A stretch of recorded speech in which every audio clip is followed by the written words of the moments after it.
Okay, thank you for coming back after lunch. I hope you've had a good rest and are refreshed after, I hope you agree, a fantastic morning. And just to get us in the mood again, can we have a round of applause for all the speakers in the morning, please? Thank you very much. We've got a fantastic panel now asking a very important question, especially for those of you, which I expect is most of you who are campaigners and workers out on the street and in your workplaces. You need to be able to answer this question to people who ask it. People do ask it. Why is privatisation bad for your health? And there's lots of very, very good reasons why that is the case. And we've got a fantastic panel. We've got We Own It. We've got Mental Health Time for Action. We have Kate from the Labour Party. And we have Health Campaigns Together in the form of Mike. My name's Tom. I'm the chair. I'm going to be quite strict because this session is a little shorter than the previous sessions. Contributions from up here, 5 minutes. And when we have a 15-minute Q&A, I will interrupt you if you go more than 2 minutes. And that's not about being mean, it's about making sure as many people can speak as possible. So unfortunately, we've got one apology, and it proves the last session is real. Alia Yule from the fantastic organisation Migrants Organise has COVID and hasn't been able to make it. She has, however, sent a fantastic video, so that's enough from me. And if we're ready, let's play this video and then I'll introduce the next speaker. So thank you.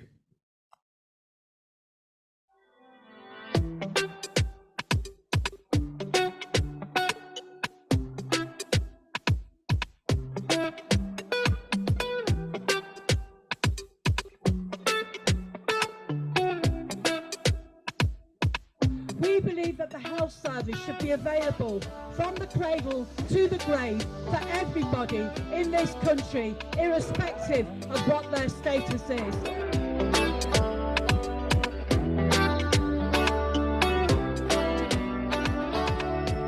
The NHS was founded on the idea that health care should be available to everyone that needs it, regardless of their ability to pay or where a person is from.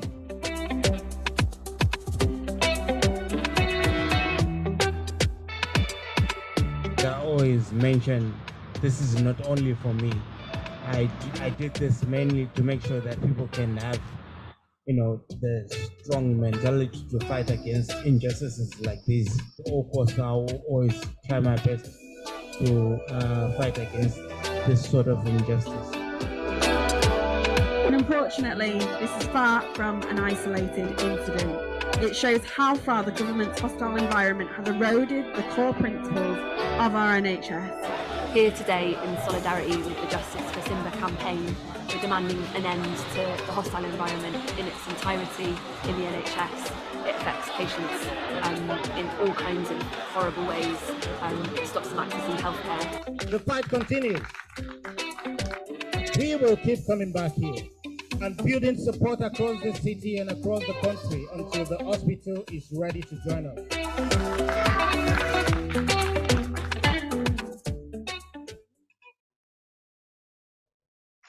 Thank you, Migrants Organise, for that. We're going to kick off now, slight change to the running order.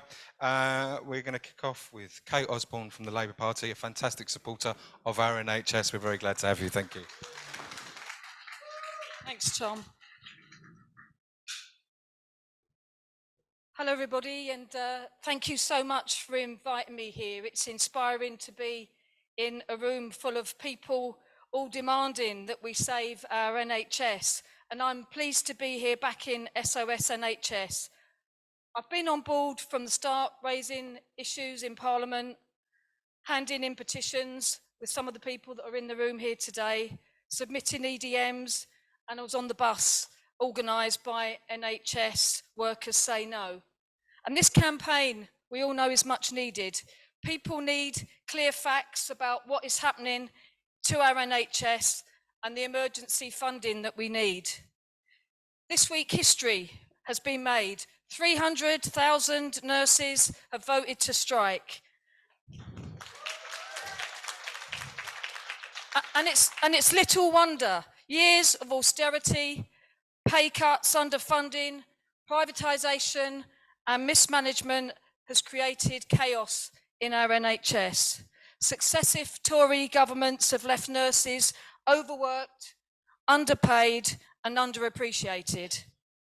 It brings shame on our country that a profession that looks after the health of the nation cannot afford the basics to look after themselves. That nurses are skipping meals to feed their families and accessing food banks. And of course, it's not just nurses, it's workers across the NHS, ambulance drivers, paramedics, cleaners, porters, and so many more. And with 132,000 vacancies, it's beyond me how record waiting lists and ambulance waiting times can be brought down without the emergency and long-term funding that SOS NHS is demanding. Yet now, our NHS is in the sights of new Prime Minister Rishi Sunak and his Chancellor Jeremy Hunt as another round of economically illiterate public sector cuts loom. A Chancellor who is trying to reinvent himself as a saviour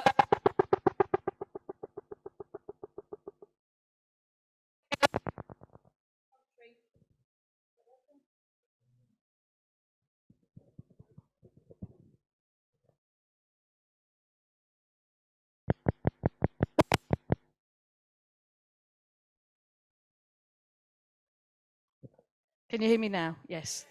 Okay. A Chancellor who's trying to reinvent himself as a saviour of the country, but as Health Secretary did untold damage to our NHS. And we've had so many Health Secretaries since then that it's hard to keep up. Matt Hancock has fucked off to the jungle to rehabilitate his image in the hope that people will forget that NHS and care staff were wearing bin bags at the start of COVID. Hancock's failings on PPE, just one of the many ways that he let us all down. Sajid Javid said he wanted to do to the NHS what academies had done to schools, which is what? Ruin them. Therese Coffey, Health Secretary, for just a few days, used her short stint to lobby Jeremy Hunt to give the NHS less money. And now Stephen Barclay is doing the same. Who would do that? Stephen Barclay described in the Health Service Journal as NHS leadership's worst nightmare. Vindictive, arrogant, a bully, hostile to the NHS and all its works is how NHS leaders see him. As Chief Secretary to the Treasury, he initially blocked the start of the COVID vaccine programme. I have a feeling that we won't be hearing the Tory mantra that they are the party of the NHS coming from his lips anytime soon. And Sunak's budget likely to deny the NHS the funding that it so desperately needs. Every area of our NHS needs investment in staff and money, but if the money just gets siphoned off in profits by private companies, it won't get to the areas needed to save our NHS. It's heartening to see so many people fighting to save it. All of you here and other campaigns, your NHS needs you, every doctor, just treatment, we own it. All doing great work, and together it's us that will save the NHS. We will revive it, we will put it back together and deal with the mess that the Tories have caused. We will drive out privateers.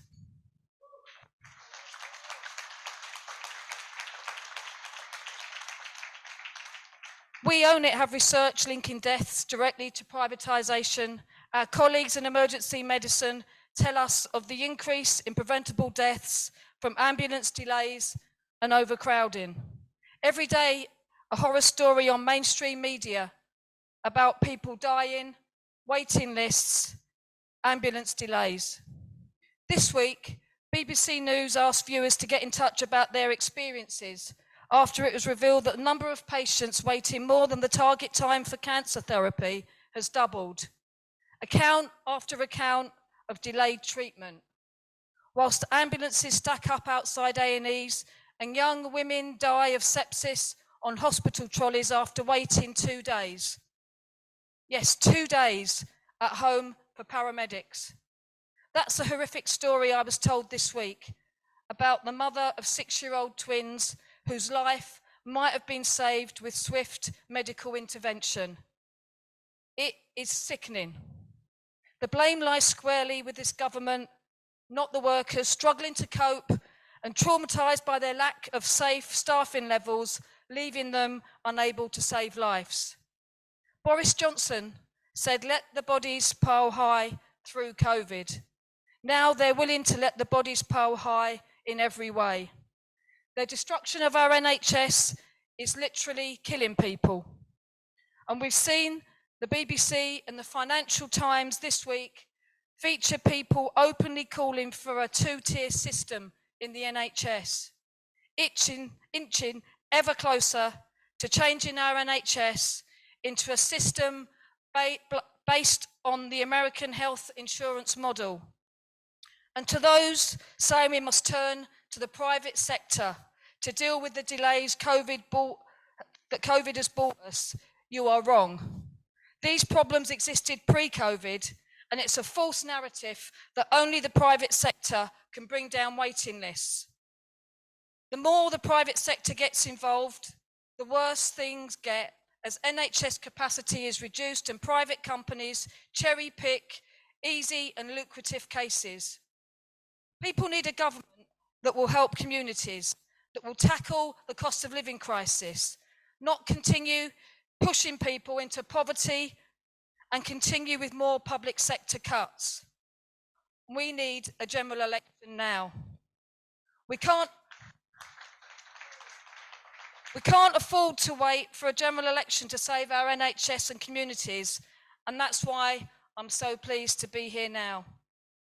To finish off where I started, congratulating nurses on their historic decision to take strike action, 300,000 nurses joining the list of public service workers saying enough is enough, and as always, I will join them on the picket line.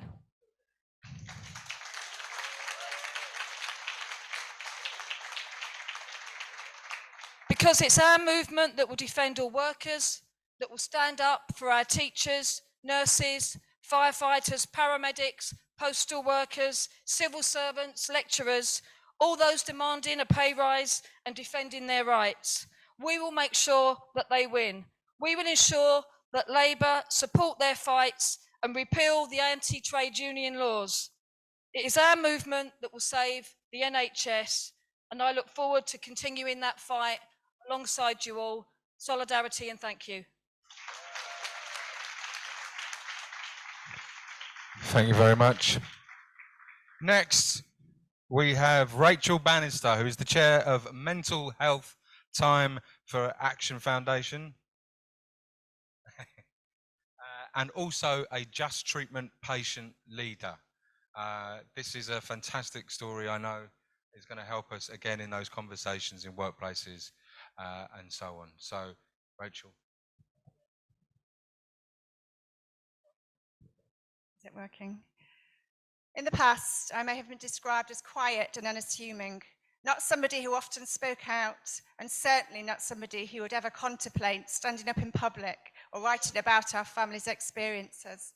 But life events change us, and what has happened to our family over the past few years is truly extraordinary and highlights the dangers of a healthcare system decimated by cuts and chronic underfunding, where the profits of private companies are prioritised over patient care and well-being.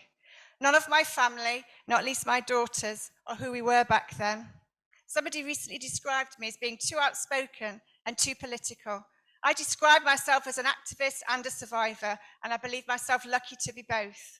I also believe in the possibility that the world, and indeed our corner of the world, can be a better place for all of us. For this to happen, ordinary people like myself need to speak out and challenge the status quo.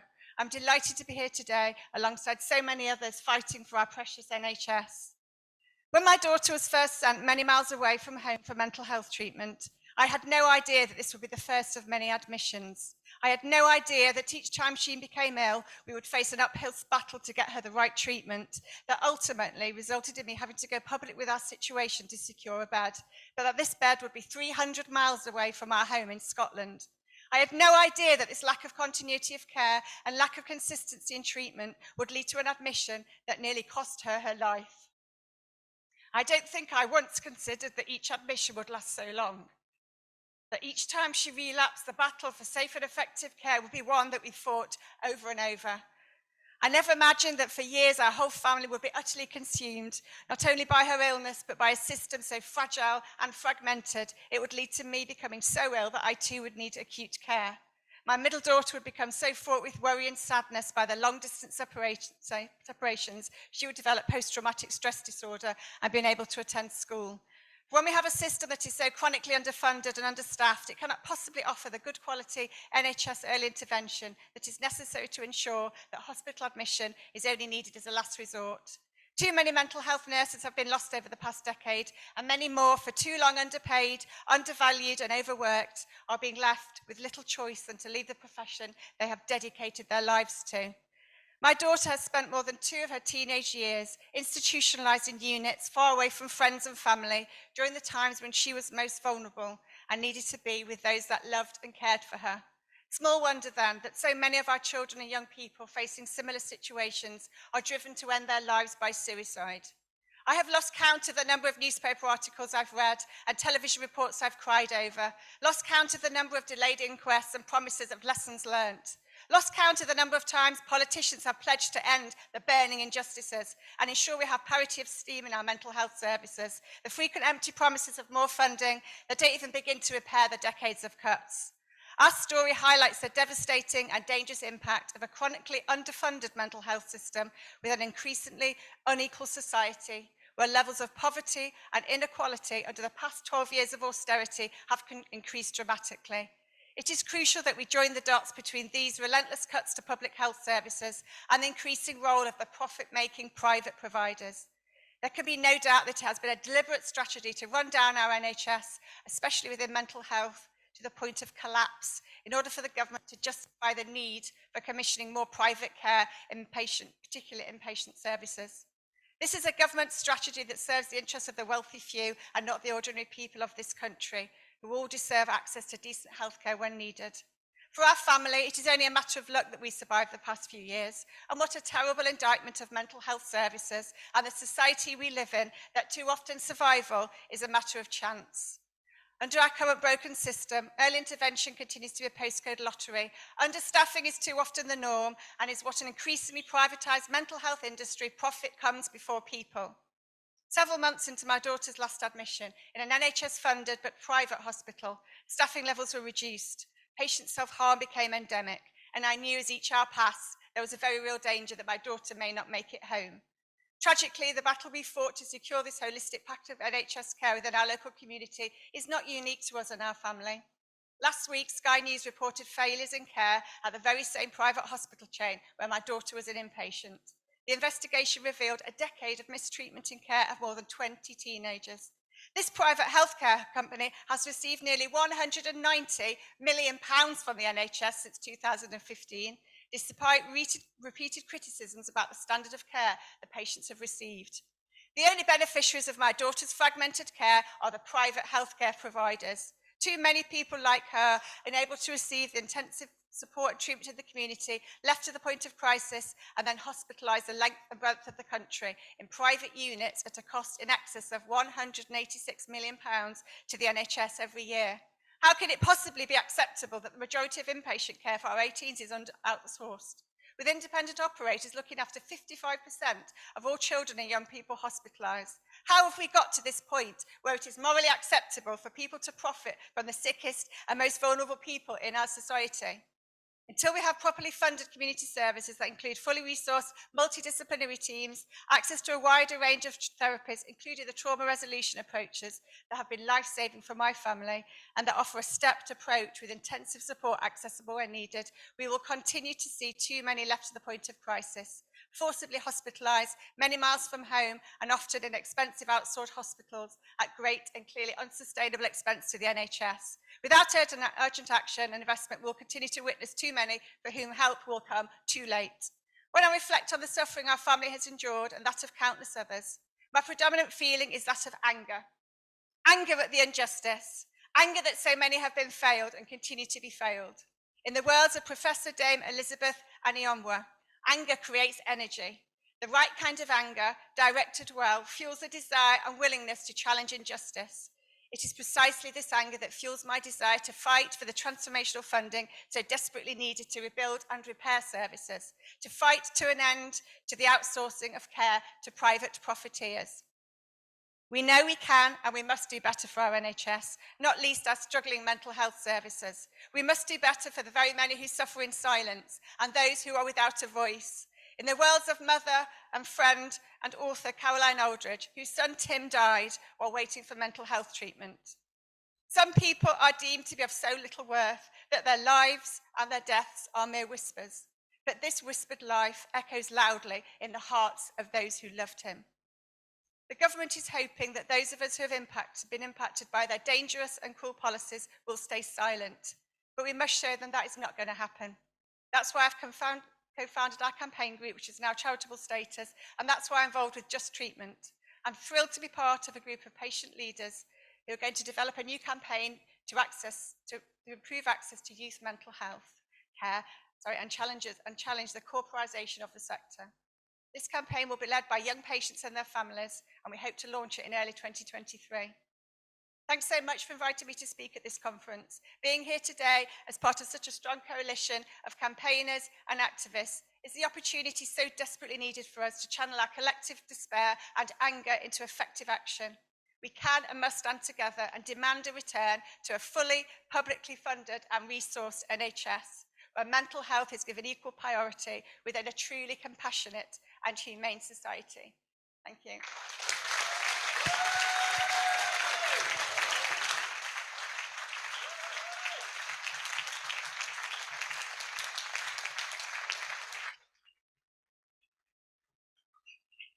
Thank you, Rachel. That's a powerful message to us all.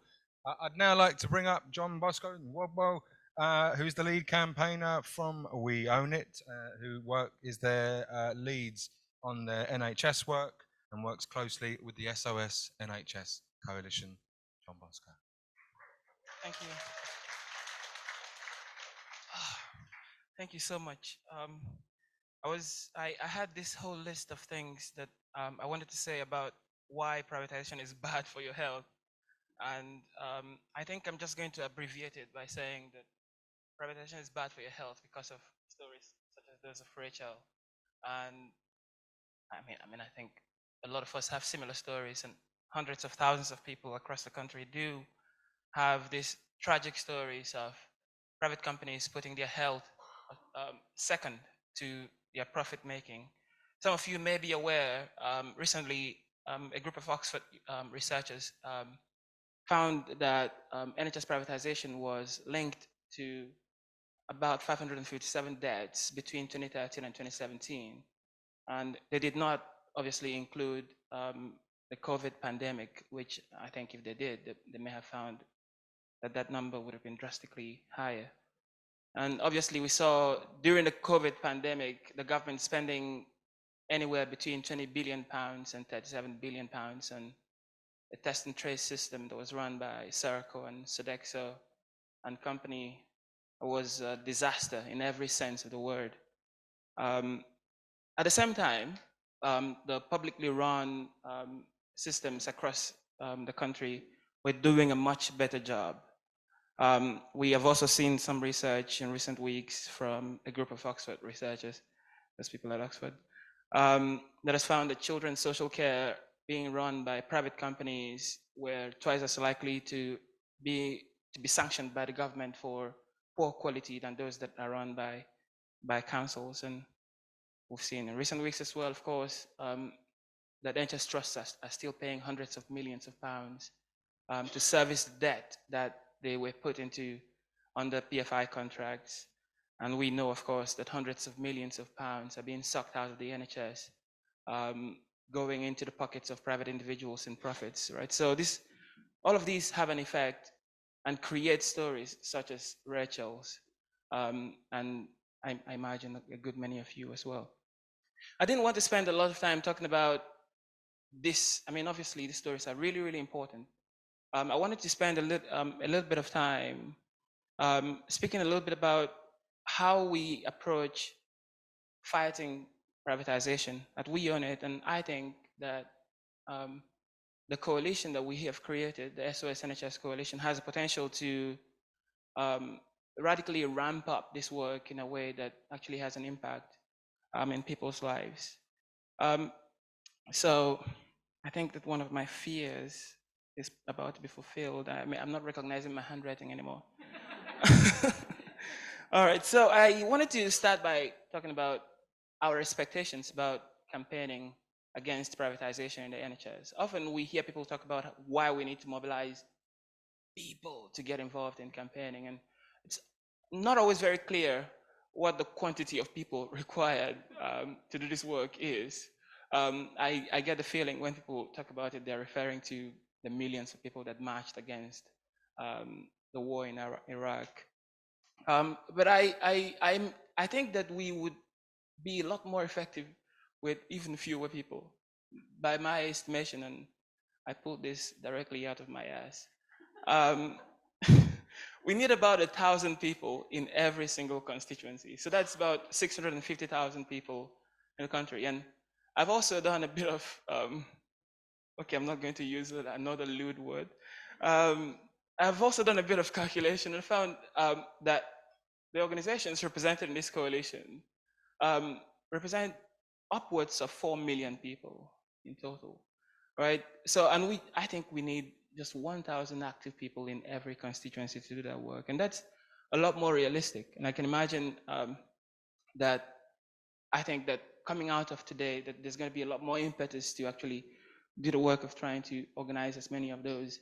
We Own It, we have a group of supporters of about 120,000, half of which, well, between 40,000 and 50,000 of which open every single email we send them, right? So I think if we went by the very same measure, I think we'll find that number in the organizations representing the coalition.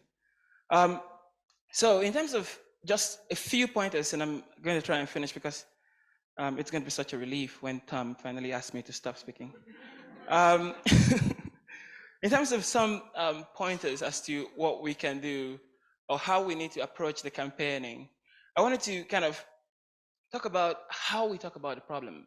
Obviously, I've been guilty this afternoon of rattling off a list of huge problems that privatization is causing in the NHS. And I mean, everyone has done it today, and it's not a problem at all. We are at an NHS campaigning conference. But when we talk about this issue to ordinary people on the street, I think it's a lot more impactful to talk about stories such as Rachel's. It's also really, really important to not present the problem as too big or too insurmountable. That just depresses people. And I know that it depresses me, and I'm paid to campaign. So you can imagine what it does to somebody who is not paid to campaign, right? So I think it's really, really important that we present the problem not as small, but as solvable. I think something we can learn from some of those charities that a lot of us don't particularly like, but who raise millions of pounds every year for problems across the world, is that they hardly ever come to you and say, can you give us money to stop the hunger of 20 billion children dying of poverty across the world?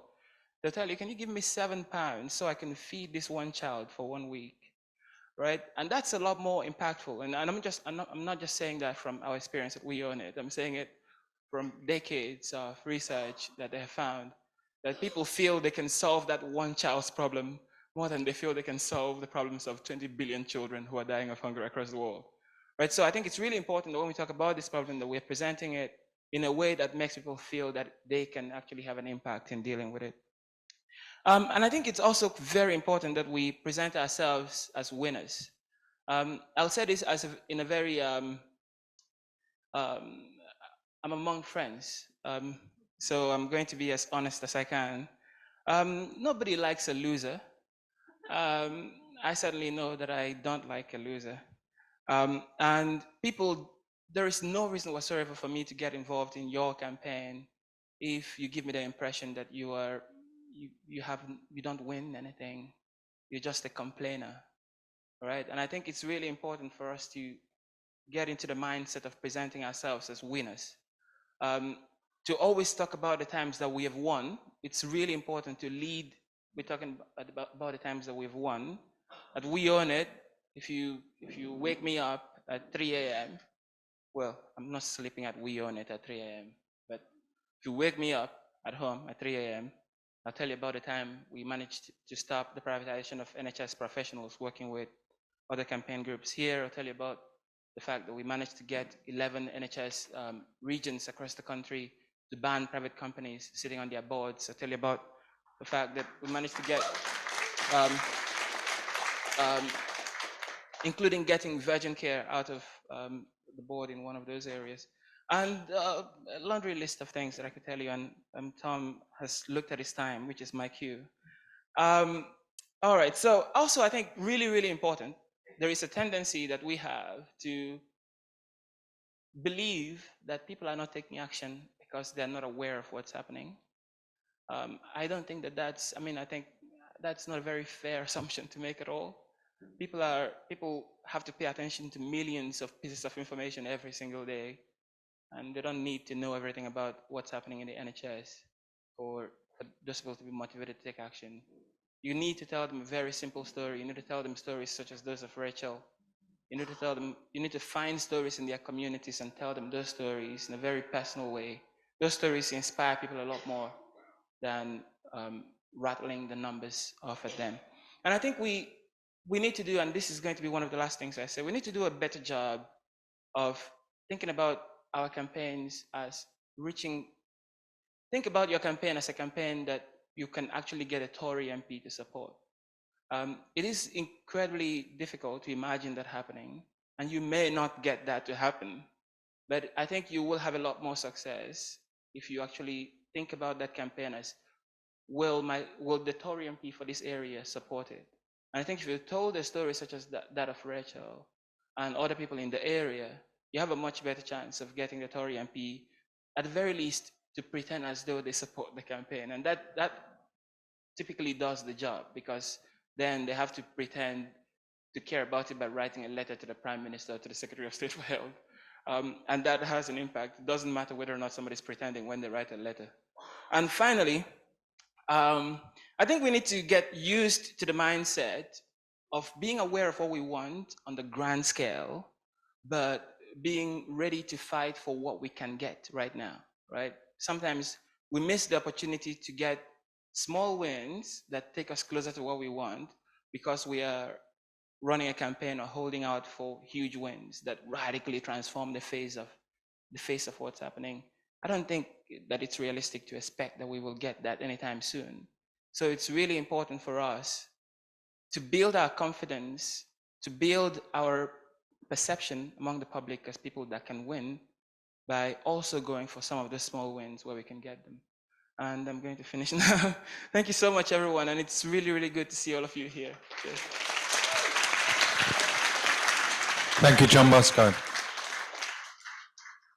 I am going to give a shameless plug to the NHS Emergency Roadshow, which information is on your tables all about.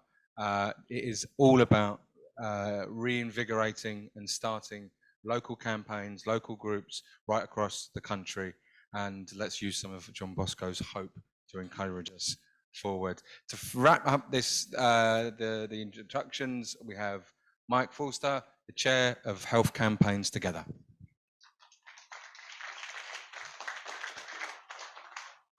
Thanks, Tom. Comrades, if that term offends you, brothers and sisters, if that term offends your colleagues, thank you all for attending. One other thanks.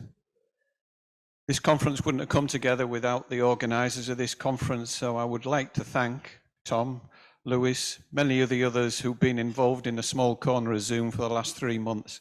organising this event, which I think has already proved to be a great success.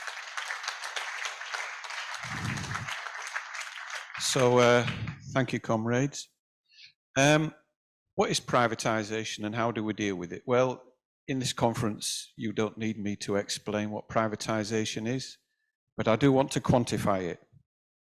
Privatisation thrives on a number of things, but the main thing that privatisation thrives on is underfunding, staff shortages, and yes, pandemics. They were spending 1.5 billion on the private sector before COVID. In the next 4 years, they will be spending £10 billion on the private sector. There has been a bonanza of non-clinical services outsourced, which is now up to 40%. And for our previous speakers, 30% of mental health hospitals are now in the private sector, 44% of child and adolescent mental health. Those are figures that I think should alarm us all. Local commissioners in the so-called independent care groups are spending 26% of their budget on private providers. I'm sorry, but the list could go on, and you don't want to hear about how bad things are, but you know, of course, what the Health and Care Act is going to do in terms of offering opportunities for further privatisation. That's just in some of the sectors, but in primary care, you're of course aware of their bid to run GP practices and the judicial review that was taken out against Centene in the 49 surgeries in London that was unfortunately unsuccessful. Sorry, that was one loss, but there have been many wins that I want to talk about. Agencies. £7.1 billion of our NHS budget this year will be spent on agency staff. And now they've got a new vehicle, which I'm hoping the trade union speakers will address, the wholly owned companies or the subcos. I have to say, and this is where the theme of this introduction veers off into the positive, that the trade unions have responded magnificently to the threat of wholly owned companies. I spent many a happy day on the picket line in Bradford, where the combined unions, particularly Unison, succeeded in driving back the wholly owned companies. They weren't on their own. There have been significant victories that I haven't time to talk about up and down the country. And of course, there's also those staff that are now fighting, and I hope that Helen will be able to talk about this, who have been brought back in-house, again because of direct trade union action.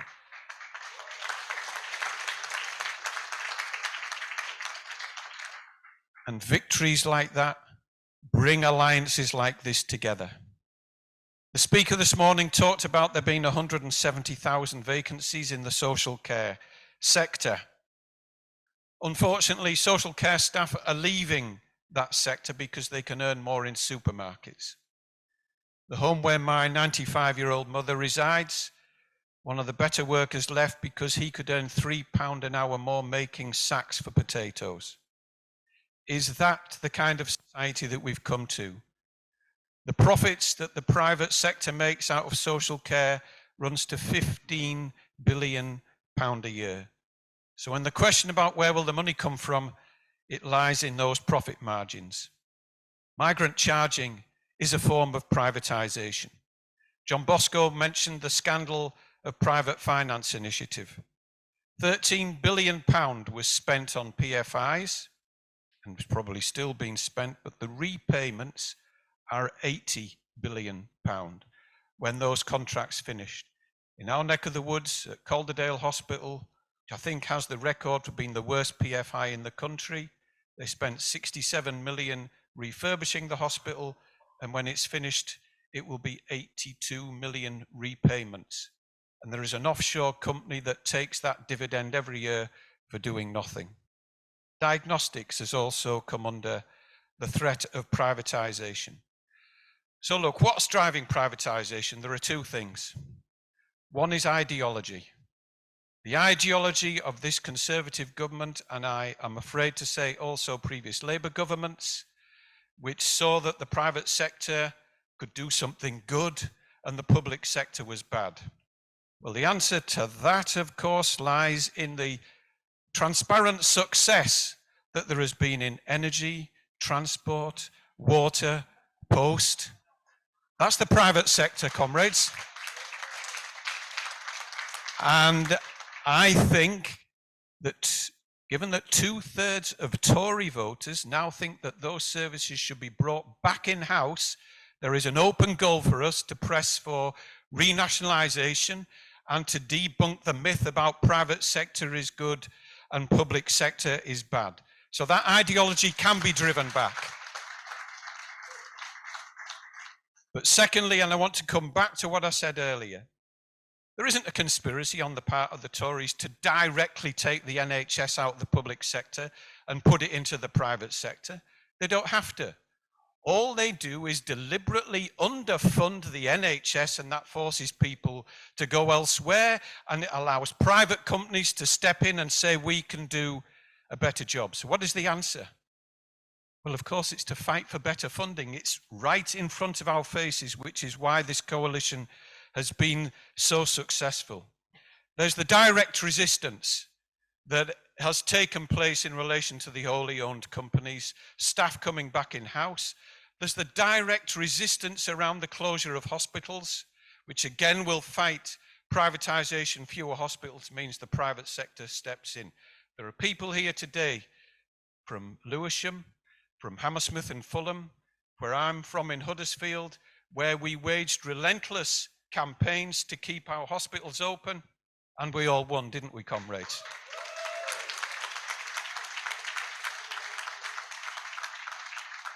They were not just 2-year campaigns, these were 5- and 6-year-long campaigns. In our neck of the woods, we raised £80,000 to take the trust to court, and they were overturned by none other than the then Secretary of State for Health, Jeremy Hunt. We can campaign for bringing everything back in-house, or at least for parity, for staff that are either in the private or public sector, and there have been so many victories that staff have achieved where they've come out on strike in order to bring that about.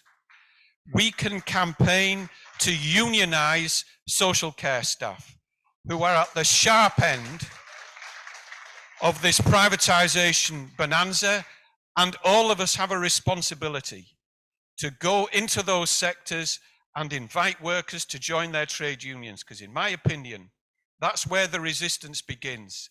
There isn't some myth, some golden shrine out there about how privatisation can be defeated.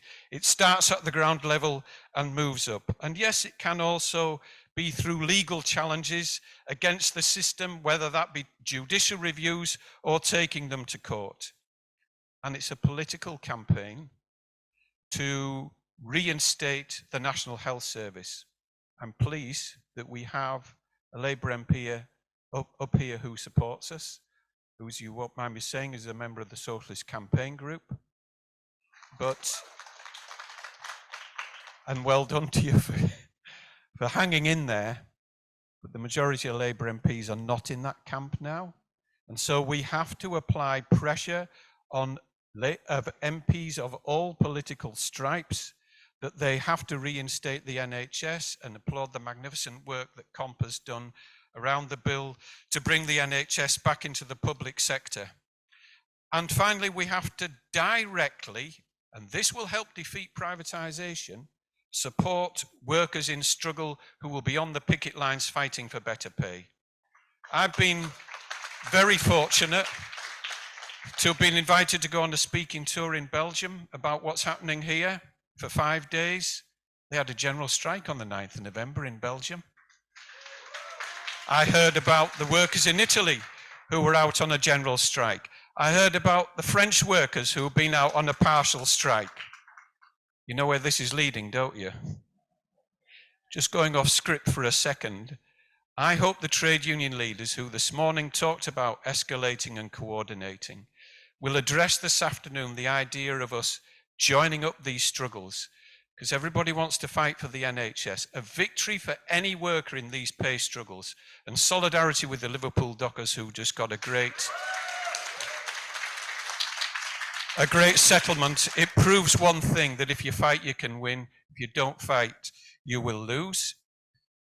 So I hope that the unions can get their heads together with all these ballots. January is going to be a critical month, that we can coordinate those strikes into one, at least partial, if not, why not full, general strike, because that will put this Tory government onto the back foot and will speed up the process of bringing our NHS back into the public sector. And finally, what else can you do? What you're doing today. Support SOS NHS, this magnificent alliance that's been forged over the last year. Thank you, comrade. Thank you very much, Mike. Okay, we're running a little over, but they were fantastic contributions. I'm going to take one round of questions and then one round of answers. So I've got a question, Samantha, down the front here, and I'll take 4 or 5. Please do keep them as concise, and questions, please. We are going to just have to rush through. So yes, please. Thank you. Is it on here? Yeah, here. Microphone. Thank you. Carolyn Pickering, South Warwickshire KMP. 2 questions for Kate Osborne. Firstly, thank you very much for being here. Labour Party MPs don't often come to these things, so it's appreciated. I've got 2 questions. Firstly, how can the Labour Party make a general election happen? But secondly, more importantly and more directly, what can you do about Wes Streeting? Okay, thank you. We've got a question over there, the gentleman with the white collar.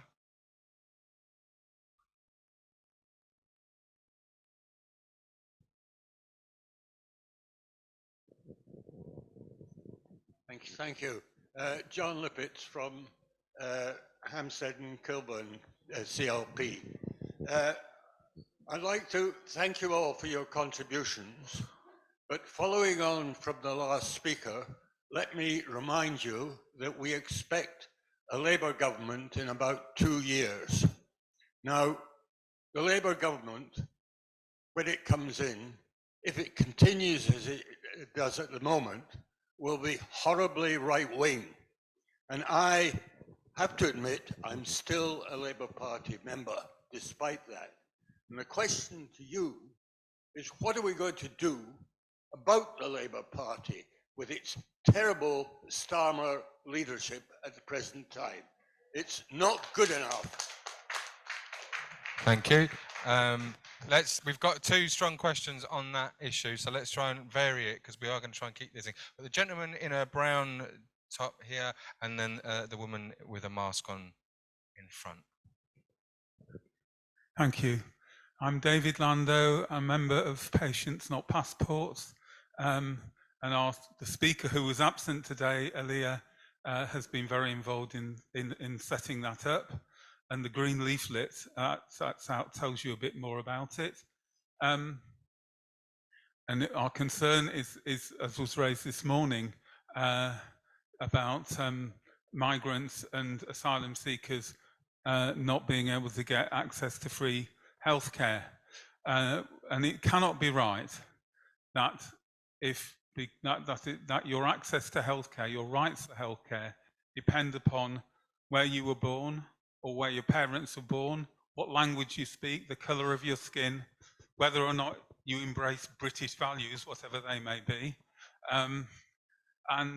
So basically, my question is, how can this important aspect in inequality and discrimination in the system be addressed in the way we might expand the demands of this campaign? Thank you. Good question. I am just going to take one more question, I'm afraid, and we'll take you in another session if we have time. I just want to hear from people who haven't asked a question so far. So last one, please. So it's Mike, right? When you were speaking, the word that came to my mind was neoliberalism. And I'm surprised like no one's used this word at all in this conference. And I'm wondering whether that's because you felt people are familiar enough with what it means and how it plays into all this that it doesn't need to be stated. But my experience is that people don't even know what neoliberalism is. They hear the word liberal in the word and they think it's a positive thing. But I think it's really instrumental in these problems. And the gentleman over there mentioned that most of the Labour Party are right-wing. I think of them more as mostly neoliberals, Keir Starmer being a prime example. And I was just hoping that some of the panel could talk about neoliberalism, maybe explain a bit about what it is for people that might not know what it is and why it matters, and expand on that in the context of your question about what can be done about the Labour Party going forward to bring things more over to the left. Fantastic. Hello? Hello, yeah, great. Okay, I'm going to give it to you first, and then I'll see if anyone else has got some answers as we must move. If you wanted to ask a question and there isn't time, there are other opportunities later in the day. Kate. Thanks very much, and thanks for all your questions. First of all, the lady here in front of me in the red, how can we make a general election happen? Well, quite simply, we can't. What we have to do is to continue to put pressure on the government, to continue to hold them to account, to continue to highlight their failures.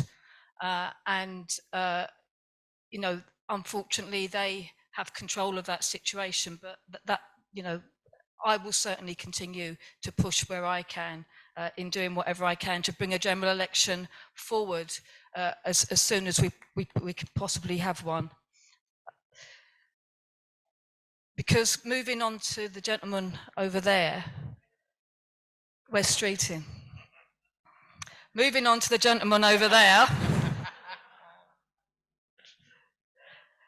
There is only one real alternative to a Conservative government, and that is a Labour government. And I urge people to stay in the party, because we can't make real change unless we have members in our CLPs helping us to move the Labour Party forward and to move it in a direction that we want it ideally to go in. So I feel quite dismayed when I hear that people are leaving. Of course, I understand it to a degree, but I think we can only affect real change within our party because you need to be in to be able to fight and make real difference. So that's what I will say on that. And finally,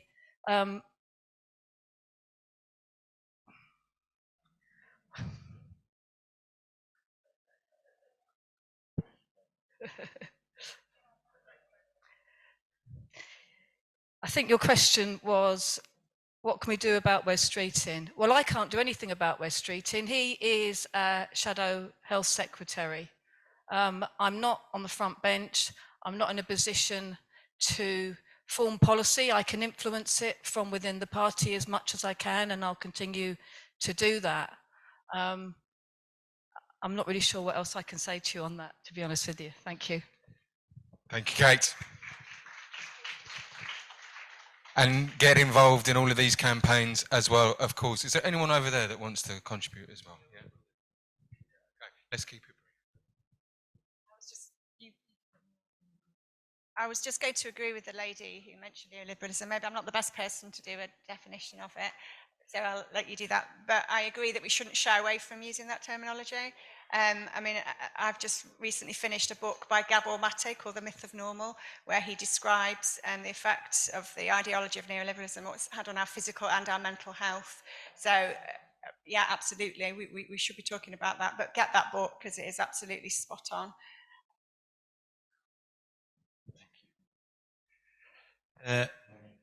Neoliberalism, I'm sure you're all familiar with the term. I didn't use it, but it's a worldwide capitalist counter-offensive that came about as a result of the collapse of Stalinism in the East European countries, and George Bush declaring that the war was over, Tony Blair talking about a global village, the gap between the rich and the poor got greater. Is neoliberalism still on the offensive? Well, that block is breaking down, isn't it? What we have now is nationalist trading blocks competing with each other. We have dangerous nationalist right-wing populism on the rise, but we also have, on the other hand, a counter-offensive, and we've got huge social and political movements that are coming from the streets, which I think are more to the left. So I am more confident than I might have been 15 years ago about the threat of neoliberalism. What did we learn in the pandemic? A lot of things, but without the frontline workers and the intervention, notwithstanding this Tory government of the state, to try and organise some things, society would have broken down, and there are some important lessons to be learned from that. The ideology of neoliberalism, I think, is on the defensive, and our movement has an opportunity to push that further, but that will be through collective resistance. We're going to wrap there. We are running over, and you'll be glad to know that the next session is called Nothing Without Workers, as Mike said. We learned that key workers are always key workers. Okay, let's swap over. Thank you once more to our fantastic panel. Thank you, Kate. Thank you, Rachel, Mike, and John Bosco. Thank you so much.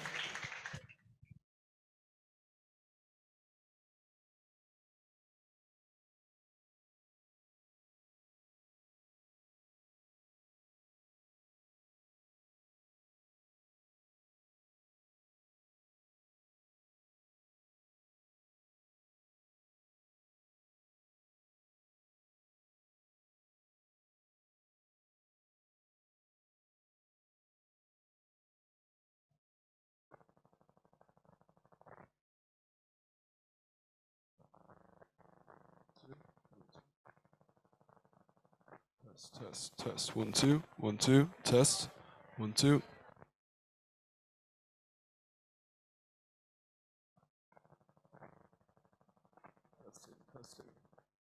Testing 1 2.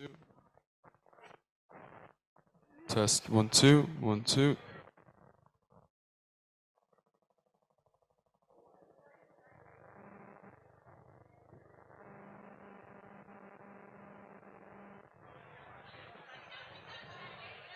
One, two. Test 1 2.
Hi, everybody. Sorry we had a mic difficulty for a second.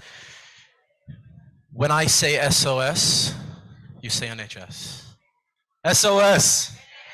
SOS! SOS! Come on, SOS! SOS! That's right. Hands off for NHS. Thank you guys so much for being here. Excellent last session that we just had. We're now yes, this is session 5, Nothing Without Workers. Incredible time to be having this conversation. For the first time in their history, the nurses have voted to go on strike. And so I'm really, really looking forward to this conversation. It really feels like after a very long time of not having any optimism about the state of the NHS, it feels like we are on the verge of something big right now. And I think that's evident in us being here right now with SOS NHS. And I'm just really looking forward to this conversation. So we have 5 people here today. Helen O'Connor, GMB organizer for Southeast Region, has led a real successes in union member struggles with outsourcing companies. Helen is also the NHS lead for the People's Assembly, member of the SOS NHS committee. Helen has to go do a big TV interview in a second, but she has kindly joined us for a little bit, so she'll have to go in a second. Helen, thank you so much. Thanks very much, Andrew. The NHS has been subjected to cuts and privatisation for several decades now, and we need to be clear, the drive to demoralise the NHS staff and make them leave is part and parcel of the plan to privatise the NHS. When staff leave, services fail, and the private sector then moves in to feed on the carcass and cash in. Most of the non-core services are already privatised, and the outsourced workers, many of them migrants, are treated like they're less than human beings by these big private companies. These workers can't even rely on getting paid on time for the hours they work. They're forced to come into work when they're sick because sick pay is either too low or it goes unpaid. This is a cross-infection risk in a hospital. The workloads are colossal and conditions are deteriorating really badly for the in-house staff too, nurses and others. The hospital trust boards and the CEOs are using similar methods to the private companies on the in-house staff too, who are being subjected to constant restructuring, and that's also driving staff out of the NHS. We're now in a situation where employment right across the NHS, which is the biggest employer in Europe, by the way, is becoming hellish. Increasing numbers of nurses are seeking to get out. The 47,000 vacancy rate is making services unsafe for patients, because when experienced nurses leave, those who are left are forced to take on tasks higher than their competency level. This is a danger to patients. And if hospital staff are burnt out, stressed out, exhausted, hospital services deteriorate and patients suffer, full stop. Pay terms and conditions of NHS workers are inextricably linked to patient care. And we need to be clear, we must recognise that all NHS union disputes are not just about protecting the pay terms and conditions of staff. You can have as many shiny new hospitals built at great expense as you like, but if you don't have the skilled, experienced staff to deliver services in them, you'll have an unsafe hospital where patients get neglected, where patients get harmed, and patients die prematurely. This is the situation we're now facing in the NHS. The experienced staff, the ones who know what they're doing, are the ones who are leaving. Pay terms and conditions have drastically deteriorated as a direct result of a history of a lack of trade union organising approach. Nurses faced years of 0% and just over 1% pay cuts. In the 90s, when I first trained as a nurse, nurses weren't going to food banks. We'd subsidised meals, accommodation, uniform laundering, and we were paid to train as student nurses.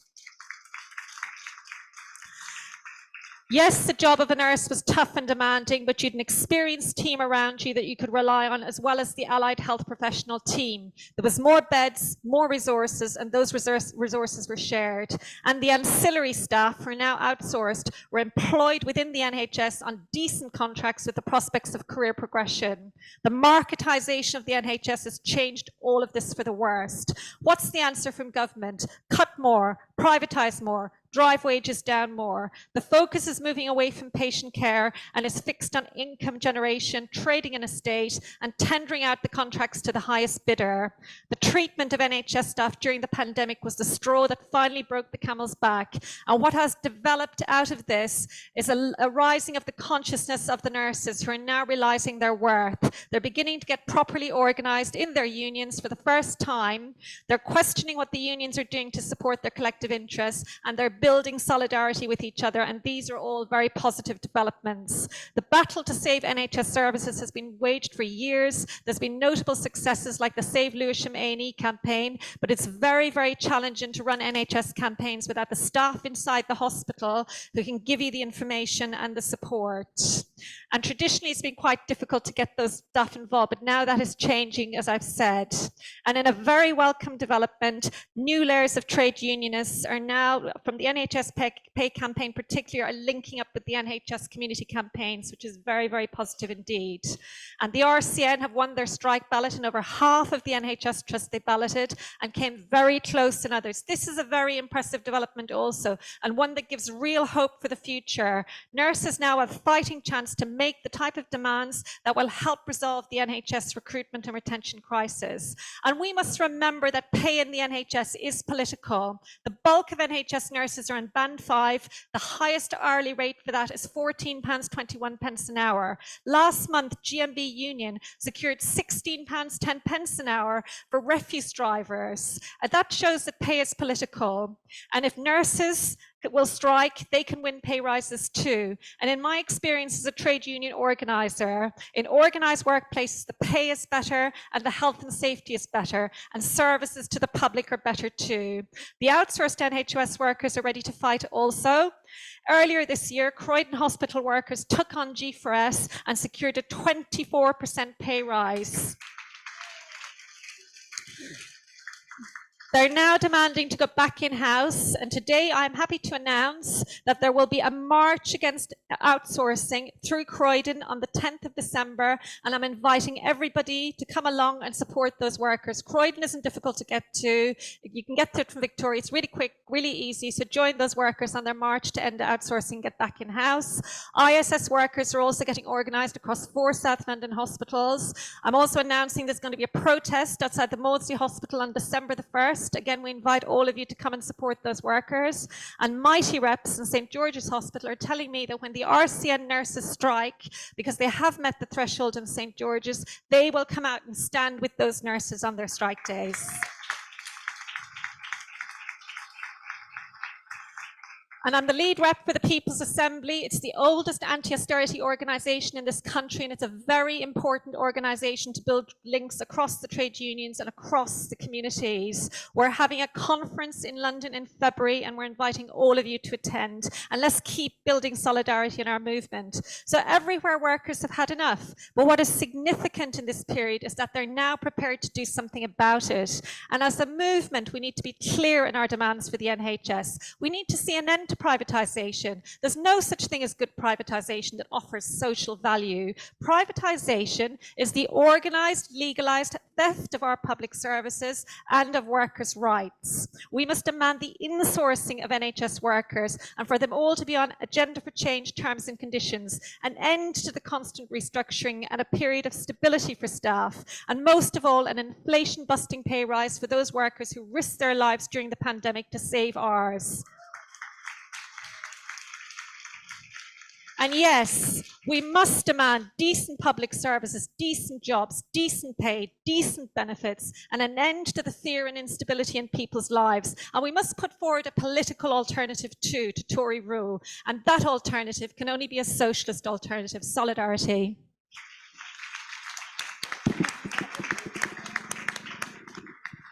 Thank you, Helen. So next up, we have Ben Selby, the Fire Brigade Union Executive Council Member for the East Midlands and the FBU's Assistant General Secretary-elect. And just really important to us that, that we had representatives from non-health unions here supporting the SOS NHS Coalition. So just thank you guys so much for being here. Really appreciate it. Thank you, Andrew, and comrades. Thank you very much for the invitation to join you here today. Oh, you all right? I want to start by sending our greetings from the Fire Brigade Union and our solidarity to all those RCN members that have voted for strike action. Firefighters will stand beside each and every one of them and will join them on their picket lines. And it'll be their first strike in 106 years, and isn't that a sad indictment of where we find ourselves today? Firefighters, in truth, were starting a pay campaign in 2019, but that pay campaign hit the straps really of the deadly pandemic, and we paused that campaign. And I believe members of the Fire Brigade Union were right to agree to pause that pay campaign, because we went and met with our national employers and agreed to take on additional roles. Firefighters, as I'm sure you know this, but firefighters delivered supplies and medication to the most vulnerable in society. They assisted our fantastic NHS ambulance service in driving ambulances, and they did, with great dignity, move the bodies of our loved ones. And the Fire Brigade Union is very proud of what our members did during that pandemic, and we're very proud of what all key workers have done in the last few years too. Like many sectors, the Fire Brigade Union, the fire service has an inspectorate. In truth, they're a bunch of union bashing, Tory flag wearing no-gooders. But alongside this inspectorate, the government, as we came out of the pandemic, put forward a white paper, an agenda of reform and modernisation. I'm sure you've heard those terms before. The details of that white paper involve giving less of a say to workers and communities in how their fire and rescue service protects them. It proposes an end to sectoral collective bargaining by suggesting we'd be better served by a pay review body. I mean, you tell me how that's going. And it seeks to reduce the rights of the union that firefighters have chosen to represent them. Well, we're not going to take that, and we're preparing our fight back. Look, the truth is that has smacked in the face of every single firefighter that chose to do those additional roles during the pandemic. It's some thanks, isn't it? And whilst they were clapping us, they were drafting those plans I've just outlined to attack us.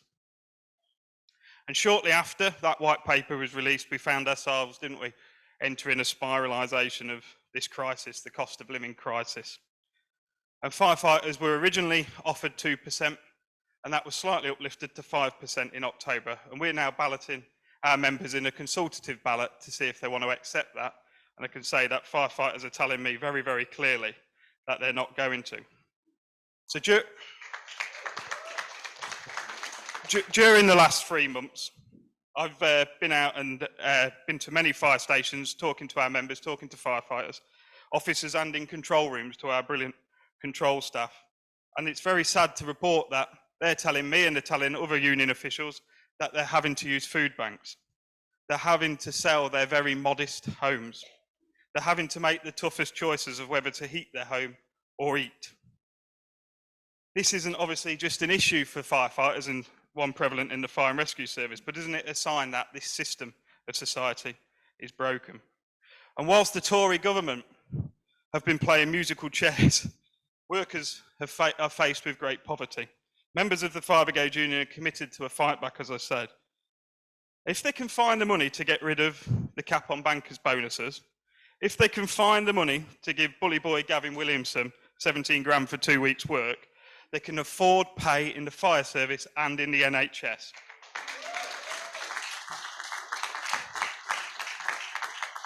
This campaign, SOS NHS, speaks directly to the values of our movement, doesn't it?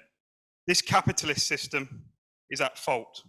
This corrupt system puts profit over people, and the Grenfell Tower directly shows us the abject outcomes of profiteering, deregulation, and frontline cuts. And comrades, and I know I've heard it said already today, but we must avoid division in our endeavour.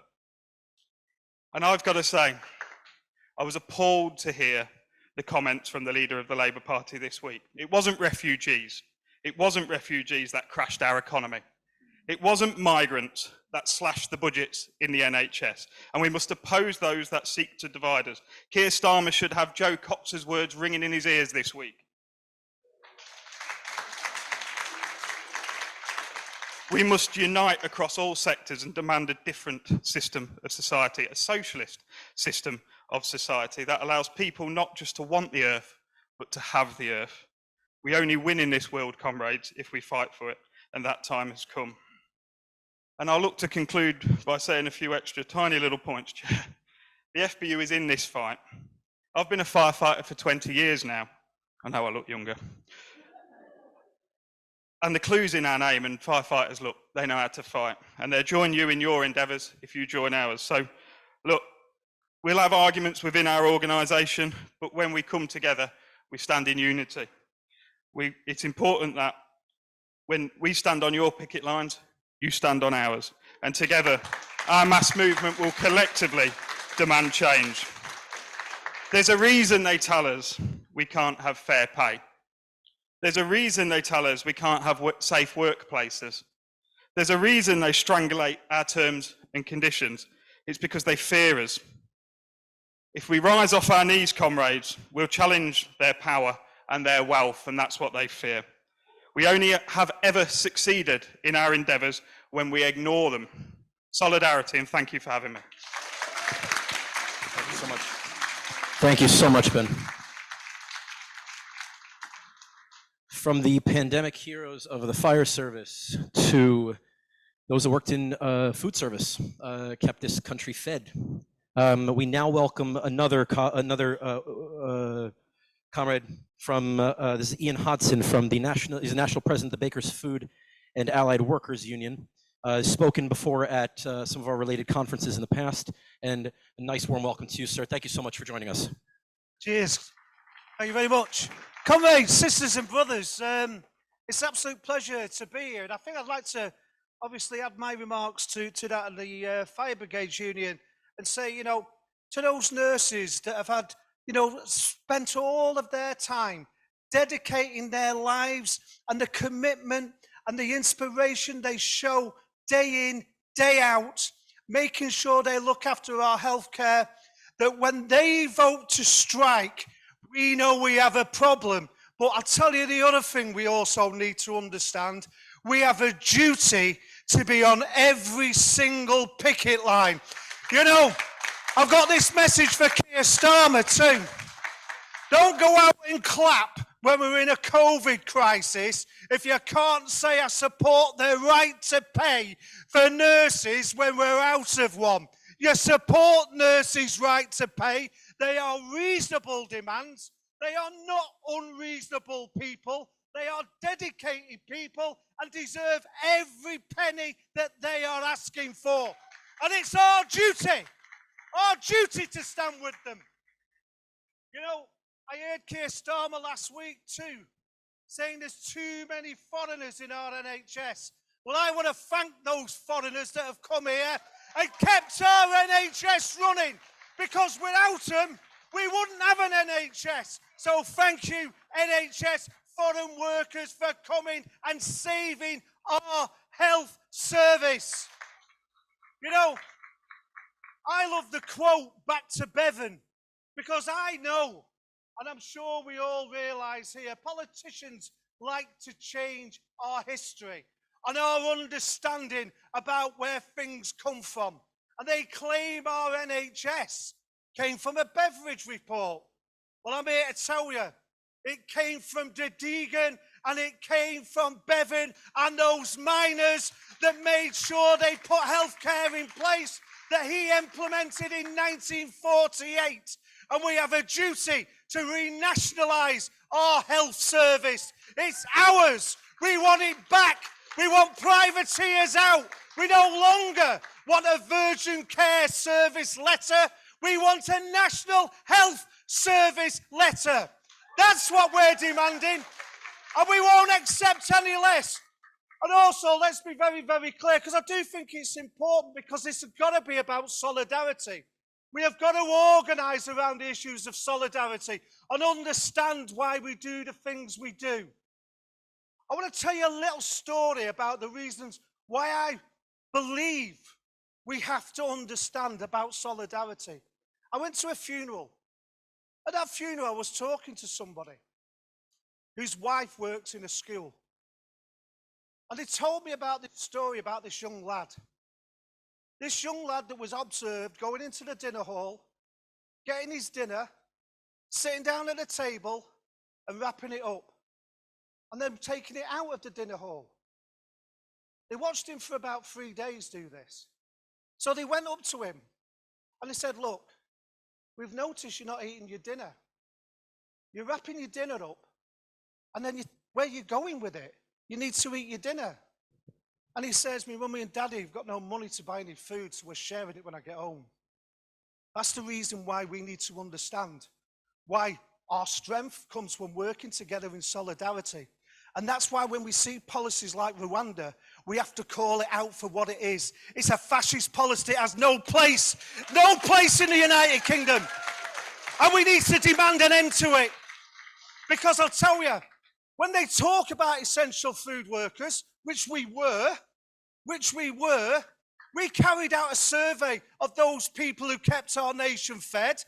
40% of those people who kept this country fed, 40% of them relied on charity and goodwill of friends and family to put food on the table. 35% of them told us They did without food so others in their household could eat. These people kept this nation fed. Kept this nation fed. 7.5% of them used food banks. What an atrocious situation in the 5th richest economy in the world, where the people who make the food can't afford to buy the food. And we've got to do something about it, haven't we? And you were right when you were talking about being angry. We've got to be angry because these politicians in Westminster think they can say and do what they like and we will pay the price. Well, I tell you, as a moderate, because I am a moderate, I believe when we come to general elections, like the donors demand for a return on the money that they invest, that we should demand as a people that our demands are met. And those demands should be this. We want an end to homelessness and the rebuilding of council homes. And if you ain't prepared to commit to that, we ain't prepared to vote for you.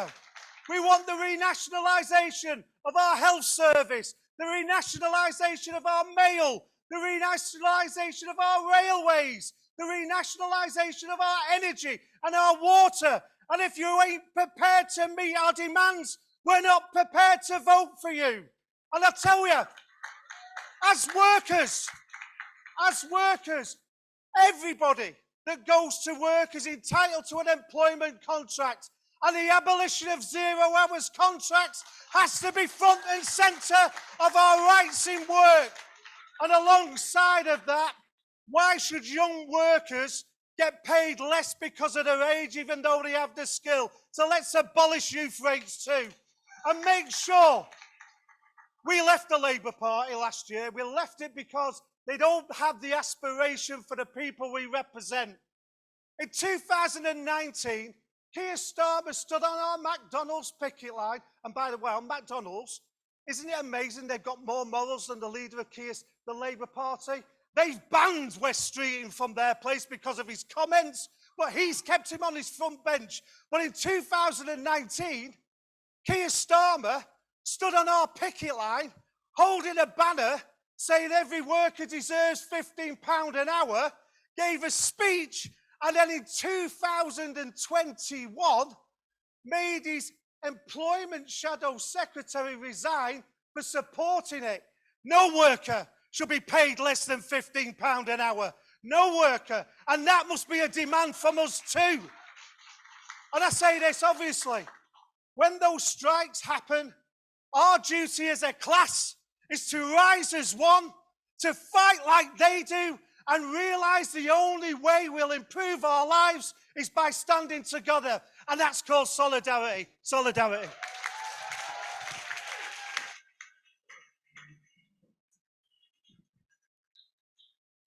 Thank you. Thank you. Next, thank you for getting us warmed up. SOS! SOS! Come on. We have two incredible speakers still remaining on this panel. We have Simon Day, who's an NHS specialist paramedic from the West Midlands. We're grateful to have you here from the eye of the storm. Please, sir.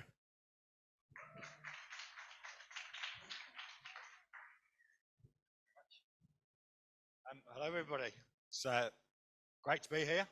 Not sure how I'm going to follow that kind of oomph of a speech. Yeah, my name's Simon. I'm a paramedic in the West Midlands and also branch secretary of the GMB ambulance branch. And I've been asked to come down and just share with you guys what we're doing with the current strike ballot that is being undertaken on behalf of GMB and the members of our union. And there's three things that we're doing that I'm sure you've all heard of before. There are three strands to our bow, if you like. And they are, firstly, organising. Union without organising is probably a union without life, isn't it? Organising, we have to be better than the restrictions that are stood against us. We have to meet the targets that the government have put against us, the anti-trade union laws that make it so difficult now for us to get people to vote. And that's our first strand of organising. But we also, as you've heard today from more effervescent speakers maybe, we need to get together and we need to stand together and we need to organise our members to stand with the nurses who have had such a brilliant result. We need to stand with the fire service, with the other unions and the other workers, so that we can show the market forces that this government represents. We stand together as workers. Workers deserve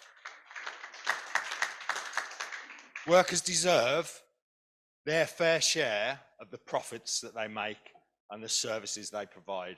And we need to organise in such a way that we can enable our members to stand together and have that expectation from the people that lead our country. And the second one is educate. So organise and educate. And educate is a key message and a key tool that we need to promote, especially within the health and care service. We have a vast majority of staff who do see this as a vocation, who do their job because they care first and because they get paid second. And that's why I think governments have got away with the pittance that they've paid people for year after year after year. I had a conversation yesterday while I was going around the region encouraging people to vote in the ballot with a member of staff who'd just done their first year with the ambulance service. They didn't want to vote.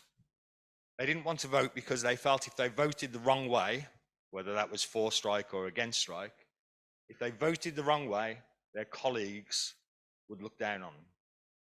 They didn't feel that they had the right to vote because they'd only done 12 months. And we had, fortunately, a lot of members there who have done many years who made the same comment as one person, that that person was voting not just for our past and all the things this government's done to us, but also for their future. Because if we don't make a stand now, the NHS isn't going to have a future. If we don't make a stand now, the possibility is that unions won't have a future, because if they change the laws and bring in the further anti-union laws, we're going to find it even more difficult to be in this position. I come from the middle of Birmingham. I don't know whether you can tell that or not. I hide it well, I think. And without the involvement in union and without the education that union has provided, I wouldn't be able to encourage and support and be a conduit for the members in the branch that I represent. And we need to take that on board. We need to realise that education of our members, of our colleagues, of our friends is vitally important.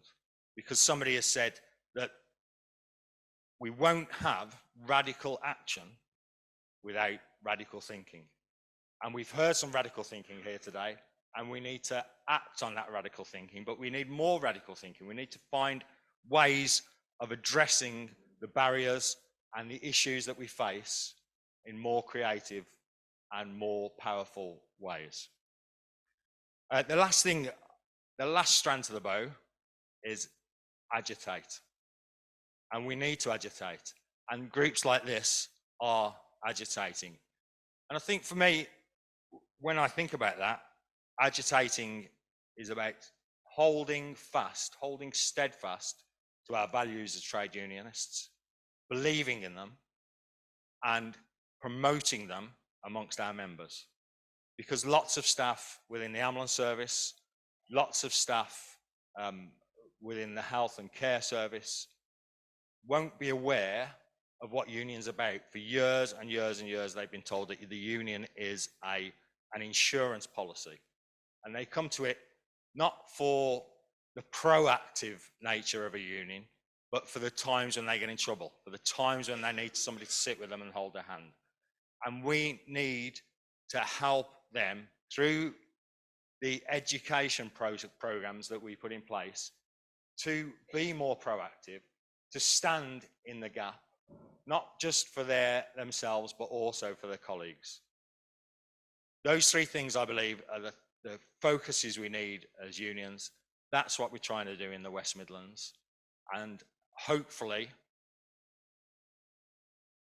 we will succeed. Just to let you know, we've got 3 weeks left of our ballot. We're at 40% return. We need that 10% more to get through the line. And hopefully, we will stand with the nursing staff that are also out on strike, because we are coordinated, organised, educated, and decided to agitate. Thank you very much. Thank you so much, Simon. Solidarity with the paramedics. I'm also from the area around Birmingham, if you can tell from my accent.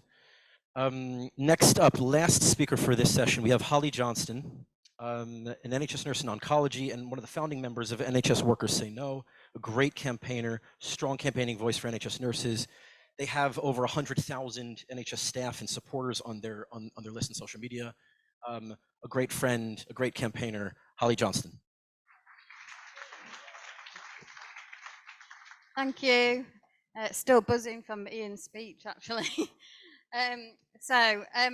Just a bit about NHS Workers Say No. So we were founded back in July 2020 as a result of a growing shift in anger towards how the government were constantly excluding NHS staff out of pay rises and the utter contempt they held for us despite being held as heroes during the pandemic.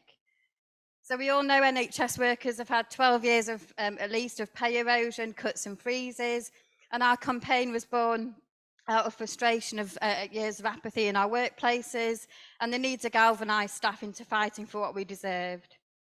We came together around the need to address the deliberate pay erosion and made a clear demand as a campaign for a 15% pay restoration for all NHS workers. The campaign kicked off with Facebook events of demonstrations up and down the country, and more people joined and organised their own. Thousands took to the streets in August, and we all started to do press interviews, firm up further demands as a campaign, and we effectively created our own branches, which we've built all across the UK and are self-sufficient. Each protest leader becoming a local organiser and building links with local campaigns such as Keep Our NHS Public and with our trades councils. We've spoken at countless Labour Party meetings, Green Party branch meetings, Union and Trades Council branches, and passed motions on supporting our campaign and demands. Our proposed motion was adopted by Unite and GMB, and they used NHS Pay 15 for their 2021 pay campaigns. We've held protests, lobbied MPs, done banner drops, handed in petitions to Parliament, held workplace demos, held online rallies, produced national and local bulletins. We produced information for our supporters online, held Twitter storms, dished out thousands of badges and leaflets, and rode around with a megaphone on top of a bus, shouting at people. And we are proudly affiliated to the SOS NHS campaign. We now have a social media community of over 100,000 NHS workers and supporters, and importantly, people on the ground in the workplaces mobilising staff to better their conditions, and with the largest truly grassroots movement of NHS workers. We've built cross-union groups locally and maintain links with our communities, which is a vital part to being a successful campaign. It's also vital that we have more union reps. Many of us in the campaign are reps, and I'd urge any NHS worker listening to become one. It's not been easy. We've faced opposition and attacks, but we know the value of the NHS. We know the worth of its staff and see it as an integral part in the fight back to protect the NHS. In NHS trusts, we are seeing staff leaving in droves. We have 132,000 vacancies. Over 40,000 of those are nurses. Applications to university have dropped by 30%. And it's no wonder who wants to train to come into a job that is so undervalued with up to 80 grand's worth of debt. We know the money is there to pay everyone in the NHS properly. Billionaires' profits have tripled in 10 years. Staff are leaving to work for private companies, They are being offered zero-hour contracts, and it will only get worse unless we address the core reasons for the vacancies. Staff leaving the NHS simply speeds up privatisation, and if there are no staff left in the NHS, there is no NHS. We all know that working for private companies, being outsourced and working on precarious zero-hour contracts erodes workers' rights. I was speaking at an outsourced healthcare staff demo in Grimsby the other week, and they are fighting for fair pay and conditions. Privatisation isn't the answer, and we need to return all outsourced workers back in-house.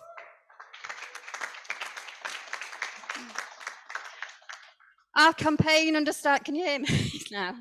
Our campaign understands the need to link our fights with the whole of the public sector and across all sectors, and we bring solidarity to all workers taking action. We speak at RMT branches, at UCU, PCS and NEU branches, attend picket lines, speak at demos, because we see their fight as ours, and a win for us is a win for all.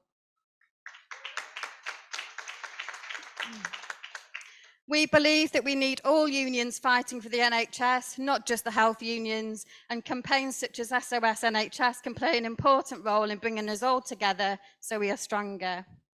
I'm a sister in oncology in Sheffield. I've been a nurse for 18 years, and what I am seeing now is patient care being compromised daily. Patients sitting on their symptoms because they can't get GP appointments or a bed in hospital.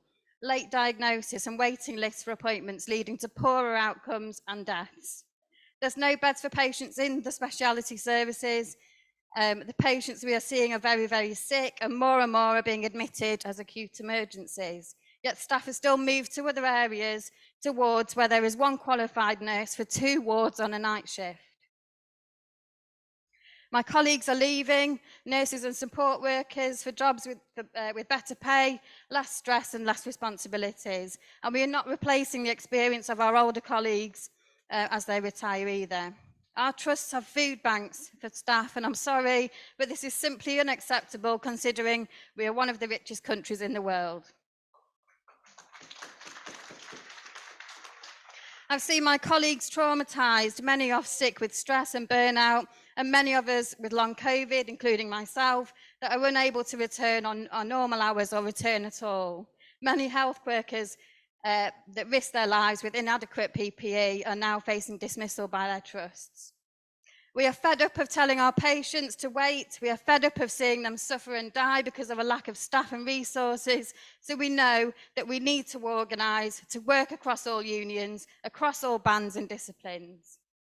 We wanted to be at the point we are at now, where staff are using their votes, fighting back, and it's happened a lot quicker than any of us expected, which shows just how bad the conditions have got, but also how staff are getting organised. For the first time in the history of the NHS, we are seeing the largest ballots taking place. There's been overwhelming success in Scotland with GMB and RCN, and we can take confidence in the RCN results we've seen throughout the UK and are hopeful of the results of the ballots in Unison, Unite and GMB to come. Midwives are also likely to join us. We know midwifery staff have extreme concerns over the service and have also faced pay cuts and erosion. Striking is absolutely our last resort. It's not a decision we reach lightly, which just shows the absolute dire situation we have in the NHS. The government have refused year on year to address recruitment and retention in the NHS, and you cannot do either without lifting pay. Nearly finished. We are in an imposed cost of living crisis. Inflation is at the highest it's been for 40 years. The whole of the UK needs a pay rise. The health of our society is worsening due to poverty and deprivation, and we need to keep healthcare free for all. It should be a basic right for everybody.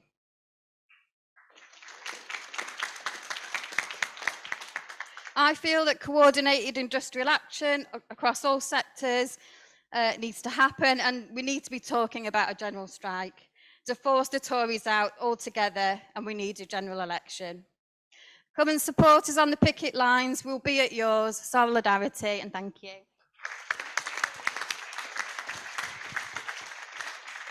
Thank you so much, Holly. Tom? We're running a little bit late, I recognize. Should we? Sorry? Apologize, everybody. Can I get an SOS? Does everybody want to stand up for a second to stretch your legs for a moment? Probably a good idea.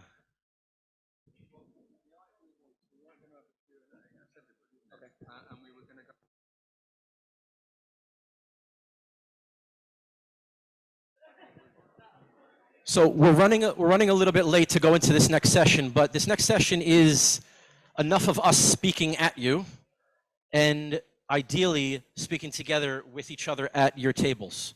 So if you want to take a look at, I would encourage you to take a look at open up the conference packet, take a look at the list of expanded demands and other materials that we have on the tables, and to discuss them and feedback about. Sorry. Okay. 20 minutes to discussion. Okay, great. So we'll do this until 15:40. So another 25 minutes. If you want to just discuss at your tables and get feedback to us, we really appreciate that.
We are approaching the end of the day, friends. I hope you've enjoyed the day so far. That's she did. But that's great. I know we've had loads of really fantastic feedback, and I'm really pleased about that. We're going to start the next session in a couple of minutes, and that will be the last session of the day. But before we do that arrived very late. I wasn't sure it was going to arrive at all, hence it not being on any schedule. We have a message from, well, this guy. SOS NHS, our National Health Service is seriously in peril. Underfunded, overstretched. We'll still try that again. Do we need to? Yeah, sorry, we'll just sort this out. We haven't even, I've no idea if this is any good. We haven't even watched it yet.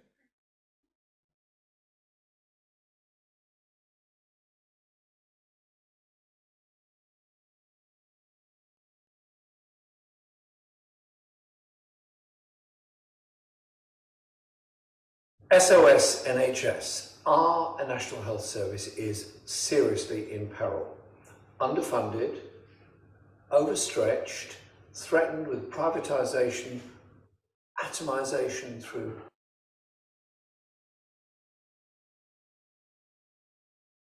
SOS NHS, our National Health Service is seriously in peril. Underfunded, overstretched, threatened with privatisation, atomisation through breaking up, and a huge increase in demand for all kinds of services, including mental health services. We need to stop the privatisation, stop the contracting out, and have the whole thing in-house and publicly run, publicly owned, and properly funded. What we also need is to recognise the care issue in this country is massive. We need a national care service on the same principles of the National Health Service, free at the point of need. If we don't do that, then those that will really pay for the care service are people giving up their jobs, their lives and their careers to care for loved ones. It's not fair, it's not right. If we believe in our National Health Service, which we do, let's also believe in a National Care Service.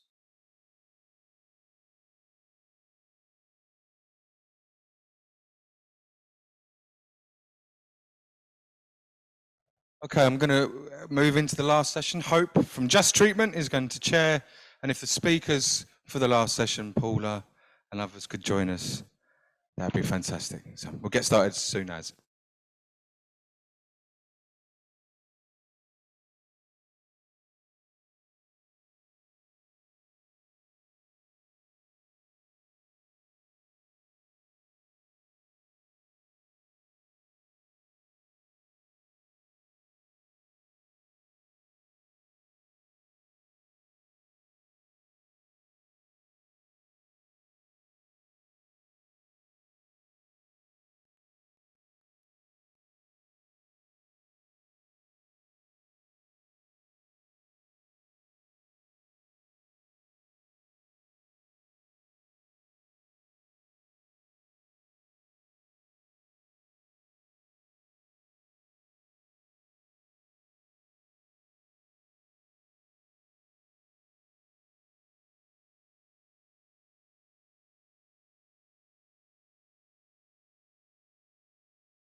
Woo!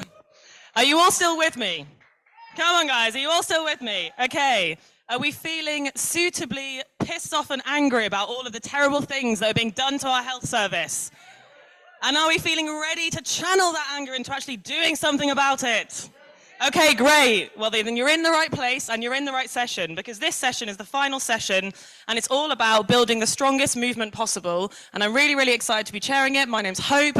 I'm from an organisation called Just Treatment. We organise with patients that are affected by health injustice and support them to lead campaigns to win and to change our health system.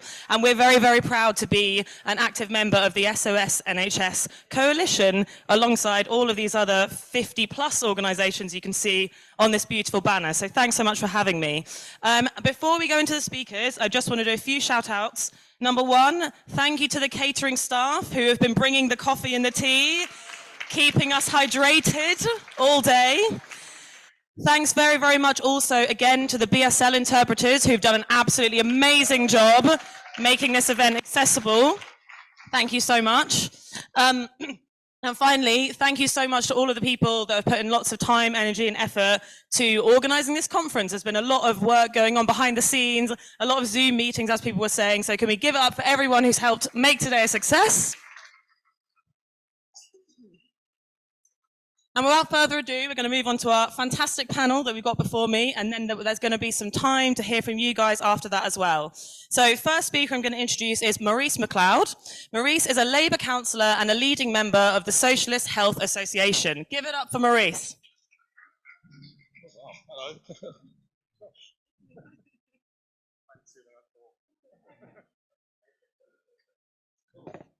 I feel like the president. This is great. Hello, everyone. I'm really honoured to speak in front of you today. I'm not a health expert, and so it's quite daunting standing in front of a bunch of people who are. So I'm going to go personal, I guess, rather than try to be an expert.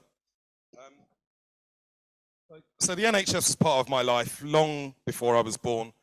It was the NHS who called to my mum and convinced her to leave her home in Jamaica and come to Britain in 1964. She then worked as a nurse for 40 years at St Stephen's and Charing Cross hospitals and as a district nurse in Wandsworth. Shout out.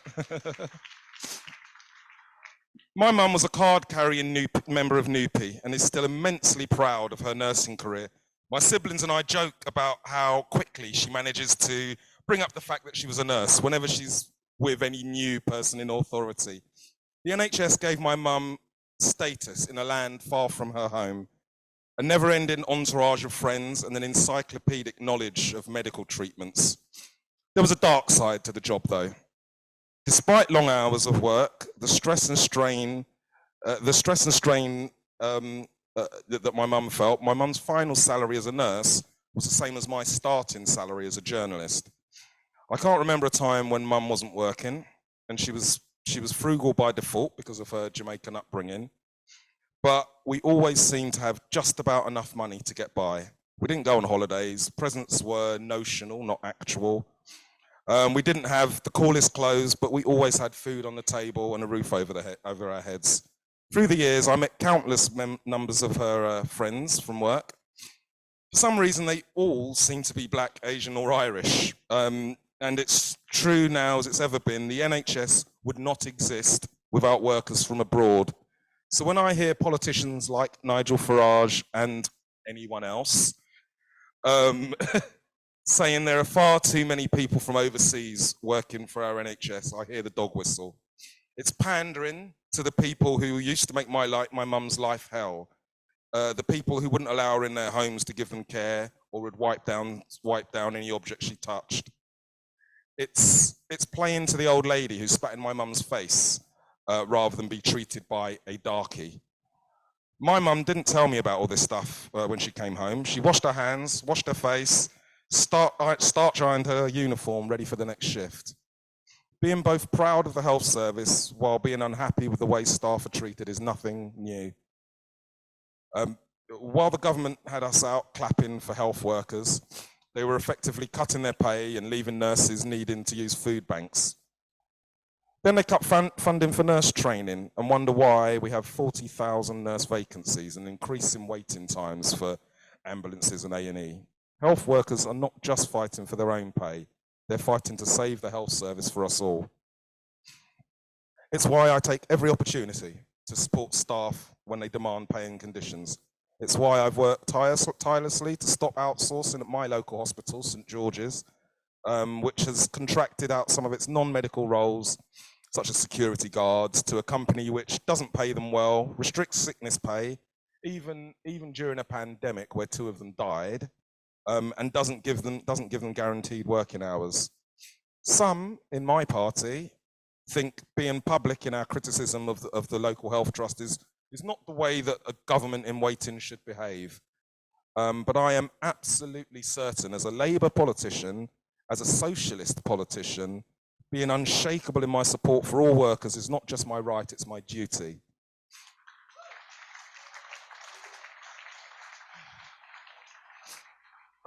I often appear on right-wing media platforms like LBC. Commentators will say things like, when has socialism ever worked? I point to the NHS. That's what we built. Devised by socialists, staffed by people from all over the world, loved by all. My mum and her generation came to save the NHS when it was newborn. Now it's 75. It's our duty to save it and help turn it into the service our people need it to be. We need our healthcare to be free at the point of use, adequately funded out of general taxation, and provided by public bodies which treat staff well and pay them properly. Very simple. Join a union, join a picket line, write to your councillors, MPs, GLA members, remind them that it's their duty to defend our NHS. Oh, and solidarity with the RCN nurses and everyone else working in our health service. Thank you.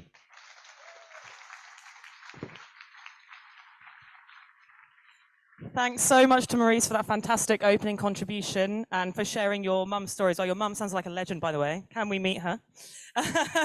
Okay, so the second speaker we've got is Paula Peters. So Paula is a member of the National Steering Group of Disabled People Against Cuts, DPAC, as they're often known.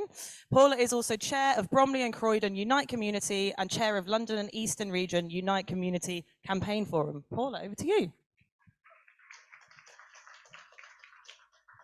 Well, I just want to say thank you for having me speak to you today. And I'm going to ask a question.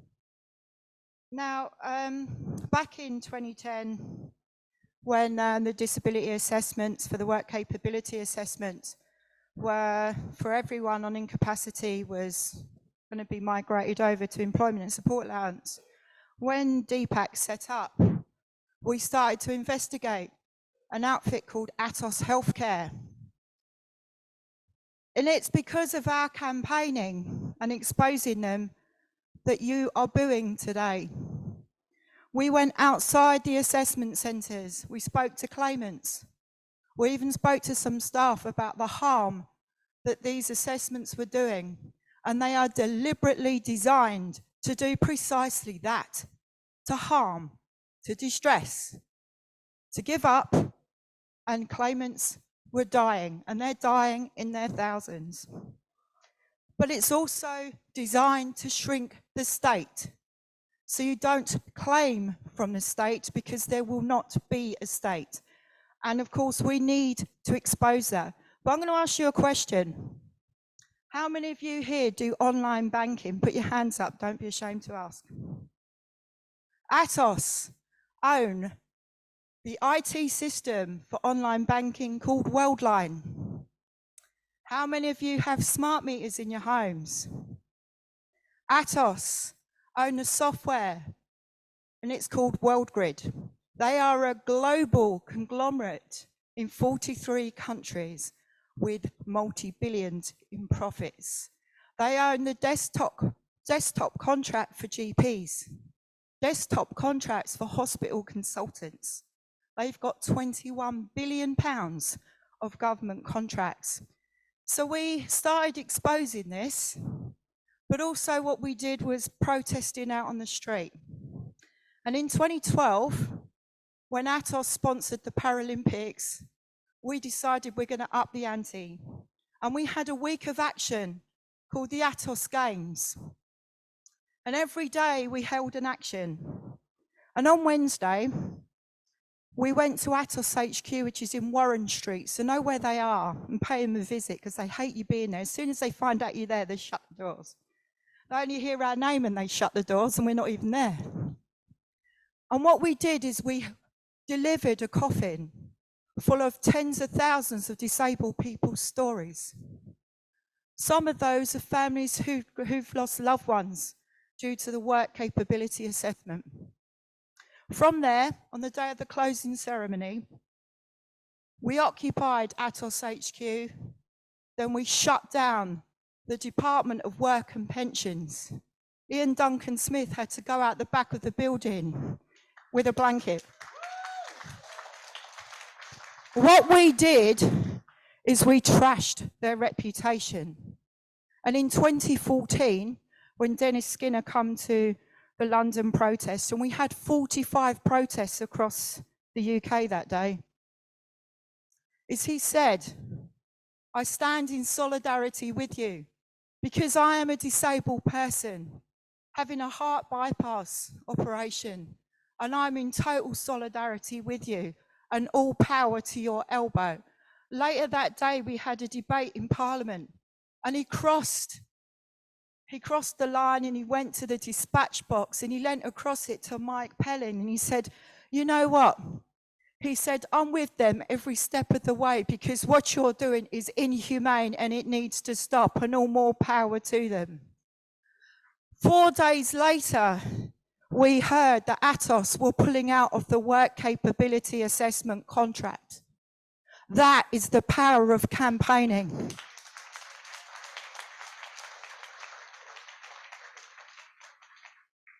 But, you know, it's so important that, you know, I give a warning to all medical professionals, because when the junior doctor strikes were happening in 2016, we actually made doctors aware of how bad Atos, Maximus and Capita were.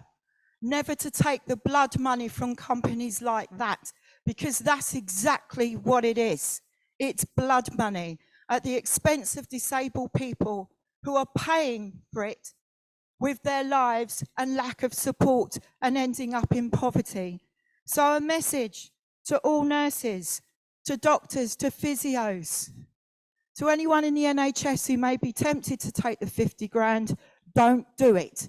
Keep your ethics, keep your credibility, and keep your integrity, because they will destroy your career, and no NHS trust will touch you if you work for a company like that.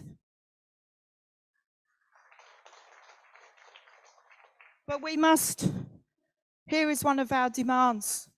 We demand that these abhorrent contracts be removed from companies like Atos and Capita and Maximus. We demand that they're brought back into the NHS. And we demand that it is our doctors who know us, who assess us, not Capita, Maximus and Atos assess us. And we demand no less. But there's a message to this government, to all past and present Prime Ministers, to all past and present Secretary of States for the DWP and everyone involved in these inhumane assessments and all the denial of social care. And this is another demand. While we have no justice, while we don't see you in the dock, you will have no peace. And I promise you this here today, we will continue campaigning until we see you in the dock, facing human rights abuses charges, and for every human being that has died after 12 years of austerity, 2 of the pandemic, and under the current cost of living crisis.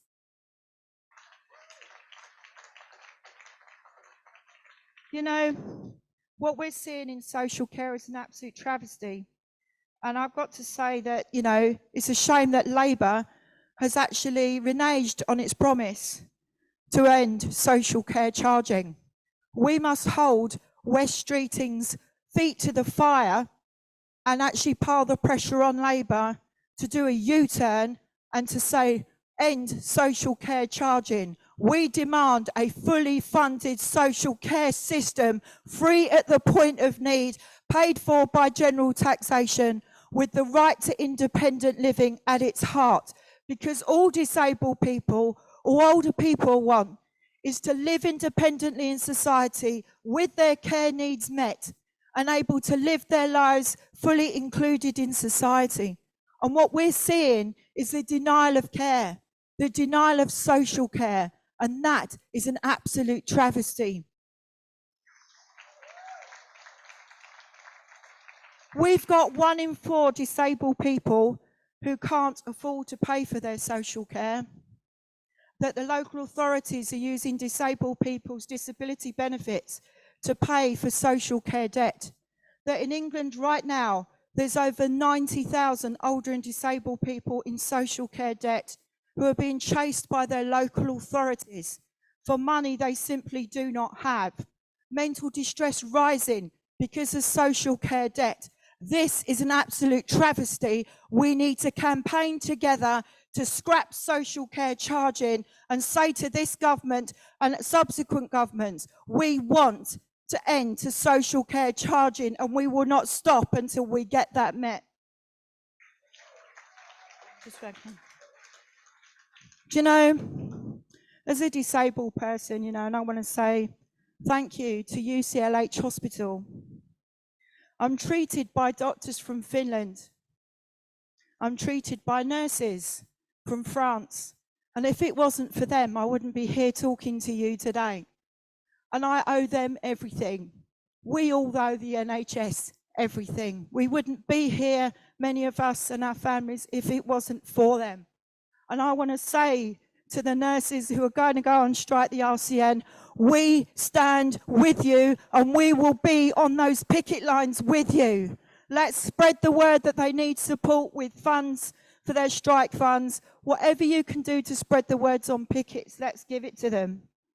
But you know, for me, I dread the thought of a US healthcare insurance system because I will not get the care that I need. My family wouldn't get the care that they need. And I'm reminded of an amazing quote by Anna in Bevan, and I want to share these with you now.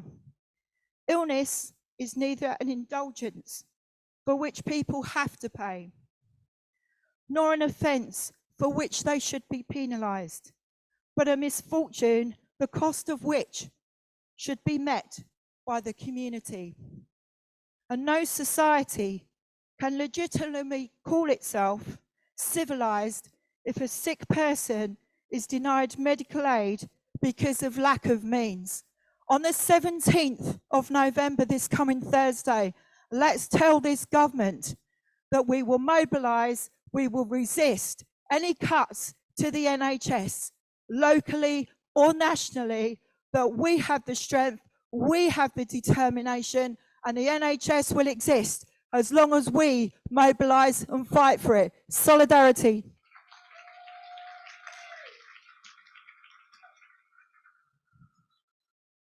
Thank you so much to Paula, and also just massive thanks to Deepak for just consistently being forefront of the struggle against cuts and privatisation. I remember when I was a teenager and I was just getting involved in activism, and I saw on the news about Deepak activists occupying Parliament against cuts to social care, and I was like, wow, these guys know how to shut stuff down and get stuff done. So massive legends. Okay, next up we have Alia Butt. So Alia is an NHS psychotherapist and founder and chair of NHS Staff Voices, a group of NHS staff affiliated to keep our NHS public. Over to you, Alia. Thank you. And thank you to all of our speakers today who've made some really brilliant points. I'm going to try not to repeat any of the specifics, so it might be a bit generic.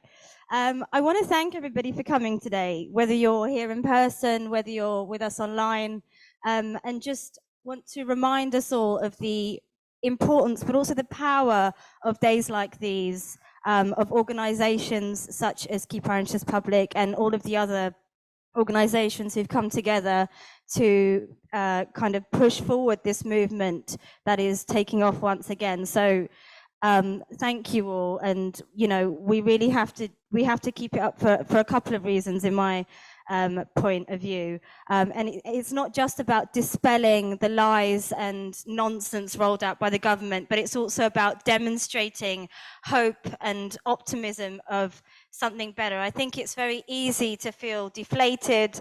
I think after the various crises that we've seen in this country, you know, we've seen lots of crises within the NHS, and you know, not just the COVID crisis, but also I think the very real, what I describe as a war on the left that we are currently going through, that's meant that many people feel completely out of place in the Labour Party, in the current Labour Party. And I think we as activists kind of have to continue persevering. So I guess I'm talking about the power of attitudes and of rhetoric, and the power that we all possess and kind of have to keep in the forefront of our minds, you know, to sort of encourage other people.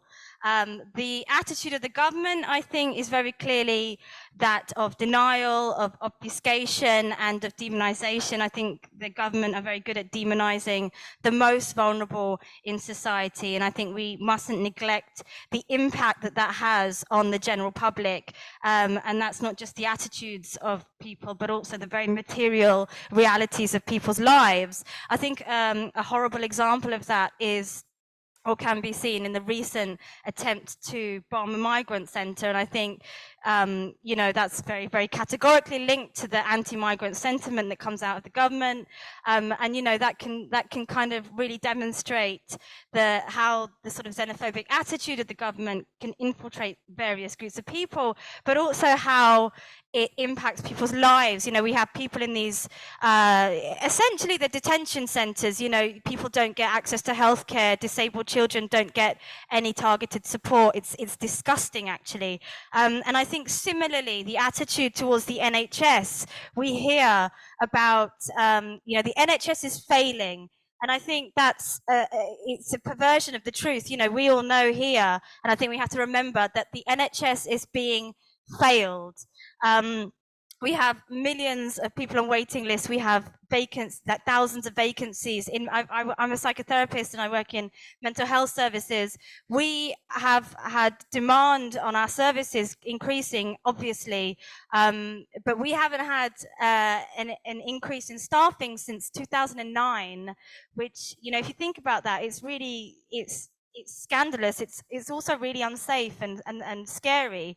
And I think this idea that, yeah, I also go on some right-wing media outlets for my sins, and often nowadays, you know, they say to us that staff and management are failing, they're failing, and I think that's very in line with the current government's strategy to blame workers and blame the public. You know, from my experience of working, particularly over the time of the COVID crisis, I've never seen people work so hard. You know, I think we've been really thoroughly exercising our improvisational skills, but you know, on a more real note, it's really unsafe, it's really scary, and the truth of the matter is that people die because of these political ideas that come from the government. You know, Jackie earlier mentioned social murder, I think, and you know, I think we have to be really open about this and really forthcoming about this. You know, this is social murder. People are dying, whether it's, you know, actually losing their lives. I work with lots of young people who don't want to go outside. You know, it's very new and unusual that young people don't even want to leave their bedrooms. And this is a huge proportion of our caseloads. Young people just don't want to engage with anybody else because it's too painful, I think. So yeah, I think, you know, in my work, I see a lot of how these attitudes affect people's lives. Attitudes towards migrants encourages racism. The attitudes towards nurses, you know, they're not paid properly because it's a largely female workforce. I think that's got something to do with it as well. I think that adds to the sort of sexist rhetoric that we have in this, you know, in the government, really. The refusal to hold corporations to account for, you know, suppressing wages and not being properly taxed. But I'll finish on this, really, that I think as activists, it's important for us to help people acknowledge this horrible and frightening reality. Is very depressing, but also, you know, all the while encouraging this attitude of strength and optimism, and that things can change, and that we have made gains. You know, there are U-turns, and there they're always, basically fronted by the public. We are the ones who have, over this time, had to tell the government how to behave in sensible and safe ways, and we have to keep doing that. But yeah, and also I suppose that there is a huge turn, as we've heard from various different people today. There's a huge turn in the waters, and people are coming out and, having to really, I think it's because we're having to acknowledge that society is just not organized in favor of any of us, really, majority of people. So people are standing up, and we have to support all of our colleagues, but also, as has been said already, we have to come together in solidarity across industries. We have to get ourselves onto the picket lines of all our other, working class brothers and sisters at the end of the day. And if we do that, if we do come together, then things can and will change. Thank you.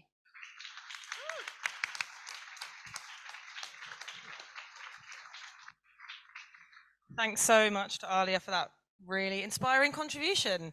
And our final speaker, before we open it up to the floor, is Colenso Jarrett-Thorpe. So Colenso is a National Officer for Unite Health with the overview strategy for health in Unite the Union. Great supporter of SOS NHS and actually paid for the hire of this centre. So give it up for Unite and give it up for Colenso. I feel like I'm at a concert or something, Unfortunately, I don't rap or do anything like that, so I can't live up to that hype. Good afternoon, everyone. That was a bit too loud. So I'm not used to speaking with a microphone. I don't usually need one.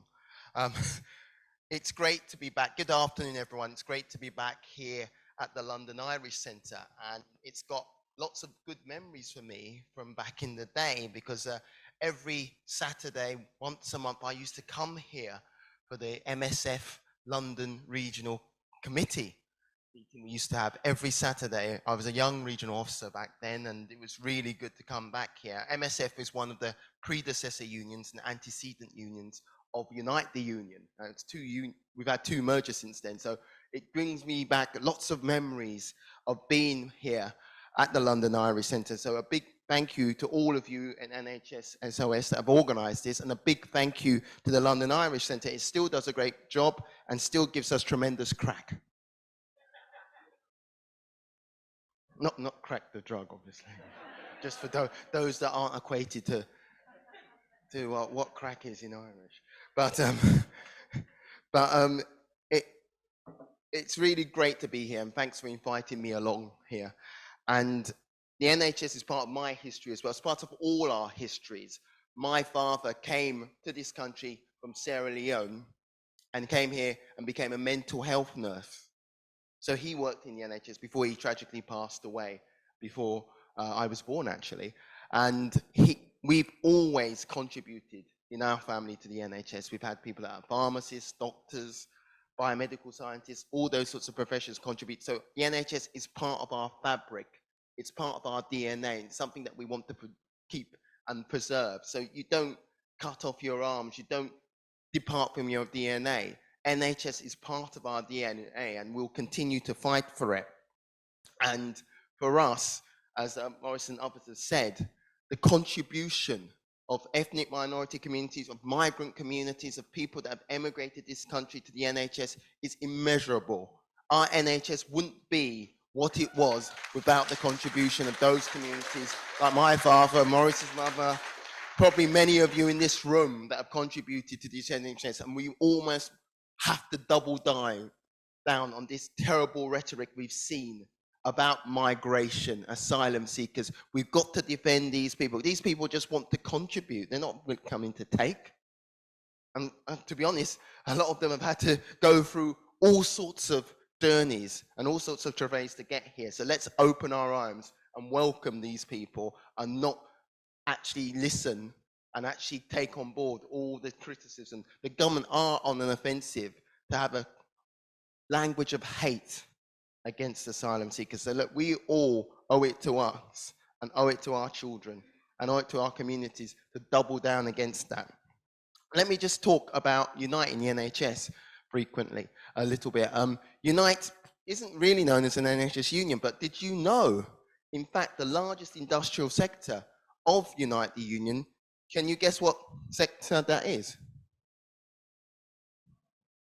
It's health, yes. You're right. It's not, because Unite represents over 1 million people in the NHS. Unite represents over 1 million people throughout the whole economy, and we're known for passengers, civil air transport, but actually the biggest industrial sector of Unite is the health sector, and we represent over 100,000 members in the health sector, and not just nurses. Can some of you name some of the people we represent? We represent biomedical scientists, speech and language therapists, pharmacists, porters, cleaners, doctors. We have doctors as well. We have estates people. We have applied psychologists. We have sexual health advisors. We have a whole range of people working across the NHS, because you've got to remember, please, and I've seen my good colleague Rachel from the GMB, the NHS isn't just about doctors and nurses. Please don't forget the other people that work in the NHS, the phlebotomists, the radiographers, the physiotherapists, the biomedical scientists, the clinical scientists. All those other people work in the NHS, and those people as well will be taking industrial action, we hope, as well. Unite is also balloting our members, including nurses and health visitors and all the other people we represent for industrial action. What are industrial action about? We're doing it in phases, okay? Because what we did a consultative ballot before, and we're currently balloting our ambulance workers, like Rachel in the GMB, and our colleagues in Unison, and what the RCN have just done. And also we're going to be balloting a number of strategic actual workplaces, as well as pathology networks. Do people know what pathology networks are? The people that take your samples, blood, urine, whatever tissues, they take your sample, and most of the diagnostic tests and determinations come from our pathology labs. And if they're shut down, that's got implications. So we'll be balloting a number of trusts strategically across the whole of the United Kingdom, Scotland, Wales, Northern Ireland, as well as in England. And that's a journey. And because what we've done in the past hasn't really worked, to be quite honest with you. We've had, this is the story of the left, isn't it? We love our glorious failures, okay? We have industrial action, but they've not really been that successful in the NHS, because actually sometimes we only have one-day strikes, but we want to strike and take industrial action to actually win. That's our game. I don't like losing. I want us to win. So if we're going to take this, it's not just about pay as well. It's about patient care and safety. They say to us, if NHS workers go on strike, people are going to die because of this. People are dying already. Thousands have died already. 30 people die a week because of the ambulance service. People are waiting for 5 hours to discharge patients. 30 people a week, that's thousands every year. We won't even go into what happened with COVID, and also about the austerity that's been caused by this government's neglect of the NHS service over the past 12 years. So people are already dying. You must say that to people. For us in Unite, this is a journey for us, okay? And we're going to be balloting again and again and again and again. And we won't stop until we win. And winning means we have an NHS that is funded, an NHS that is there and fit for the future, an NHS that is there for our grandparents and there for our grandchildren. That's what an NHS is from cradle to grave. As I said, I'm name checking Rachel. Of course, the GMB are also balloting, so are Unison, so are the Royal College of Midwives, so are the Chartered Society of Physiotherapists. They're all balloting for industrial action, but they're not just balloting for pay. They're balloting to protect our NHS. So pick it up for those other unions as well that are balloting for industrial action. One of the things they say about our NHS and about obviously our claim for better pay in the NHS is that we can't afford it. Have you heard that one? Is that what they tell you? Do you think we can afford it? I didn't hear that. Do you think we can afford it? I can't, you're not loud enough. Do you think we can afford it? I want you to say yes so Rishi Sunak and Jeremy Hunt can hear us. Can we afford it? That's better. We can afford it, because it's very true that we can afford it. Unite the Union conducted a report and conducted some research to show that we can afford it, because what they say is that workers' pay is driving inflation. Is that true? Of course it's not true. What is actually driving inflation? United's report into corporation profits have shown that the 350 biggest corporations on the FT, FTSE 350, you know how much their profits were since the pandemic? How much their profits went up during the pandemic? 73% since the pandemic. Do you think Rachel and our members have had a 73% pay rise since the pandemic? Our pay's gone down since the pandemic, so we can see where the money, average profits have gone up by 52%. That's outside the 350 biggest companies. So what's the obvious solution? We tax the profits. The money's there. We can afford it. Also, on top of that, there's more billionaires than we've ever seen. Do any of you see the Sunday Times rich list? You should read it. You've got to know your enemy, haven't you? The Sunday Times rich list actually listed, when it published earlier on this year, there were 177 billionaires in this country. And the richest 250 people, their wealth went up by 8%. That's something our members won't be seeing. And their wealth is going up and up and up. It went down for a bit during the austerity, but their profits, their wealth has gone up exponentially, more than what our members' pay has gone up. Our members' pay has actually gone down in real terms if you're a certain band in the NHS and grades in the NHS by about 20%. Also, we can afford it because of the £38 billion wasted on test and trace. They say we can't afford it, but don't forget that. And a sizable chunk of that money went to Matt Hancock's drinking buddies when he was down the pub in Suffolk. So that just goes to show the corruption and what's at the heart of our government here. So billions are going on outsourcing, billions are going on privatisations, and I have to big up the BART members that made sure they insourced actual NHS workers back into the NHS. Unite and other trade unions will be making sure that happens. We've got to end of that. I've been told I've got to come to an end. But, you know, I could talk about US privatisation, that our speaker from Unite, big up you for actually talking about your story, because that is a big fear of us. And don't think it can't happen. It can happen, you know, it can happen when you've got bills of millions of pounds for cancer treatment, okay? But we have to make sure our NHS is kept. So we want your support. We want you on the picket lines. We want you to donate to strike funds. We want you to go around hospitals, community centres, all sorts of other places. We want you to spread the message, whether you're in the mosque, the temple, the church, the community centre, the pub, your social club. We want those messages to be spread. We want you to be on phone-ins. We want you to write letters to your local newspapers or to the national newspapers. You have to do that. We want you to get out to the community and do that. But what we also want to hear from you, that my daughter asked me on Thursday, she asked me, Daddy, what's your favourite song? And I said all I could think of was Public Enemy songs. Public Enemy, any of you hip hop fans out here? Public Enemy from back in the day had some great songs. So I'll leave you with a Public Enemy lyric, because what you need to do to say to these people like Atos, we have to shut them down. Shut them down. So I want you to say, when I say a certain name or a company, you say shut them down. Atos. Shut them down. ISS. Shut them down. Serco. Shut them down. Jeremy Hunt. Shut them down. Rishi Sunak. We're going to shut them all down when we get to the end of this, and we're going to protect and save our NHS. Or if we don't, we'll shut them down. Thank you very much.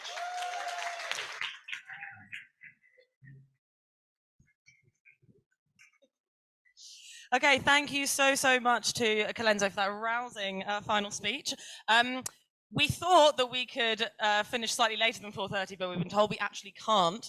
And it's now 25 past, and I'm sure you guys probably are maybe ready to go home, or maybe have you had enough yet? Maybe not, maybe not. You just can't get enough of the NHS campaigning. But very crucially, those sheets that have been on your tables that you were discussing, where I'm sure you guys have put dozens and dozens of excellent ideas for how we can grow this solidarity and how we can grow this coalition and this movement. Please make sure you leave them on your tables, and we're going to collect them at the end. Tom, do we have time for any contributions, or are we saying no? Not really. Okay, cool. But I can see there's a couple of hands, but I'm being told we can't have contributions. I'm really sorry because the venue's told us we have to go. But please do leave your contributions on the page, and we will collect them in. The coalition will collect them in. And importantly, your conference pack, do not throw it away. It is the NHS Campaigning Bible. It has loads of information about all of the organisations that have been involved in this conference, loads of different actions you can take in there, so please have a look. And we all have to mobilise in solidarity with the striking workers. There is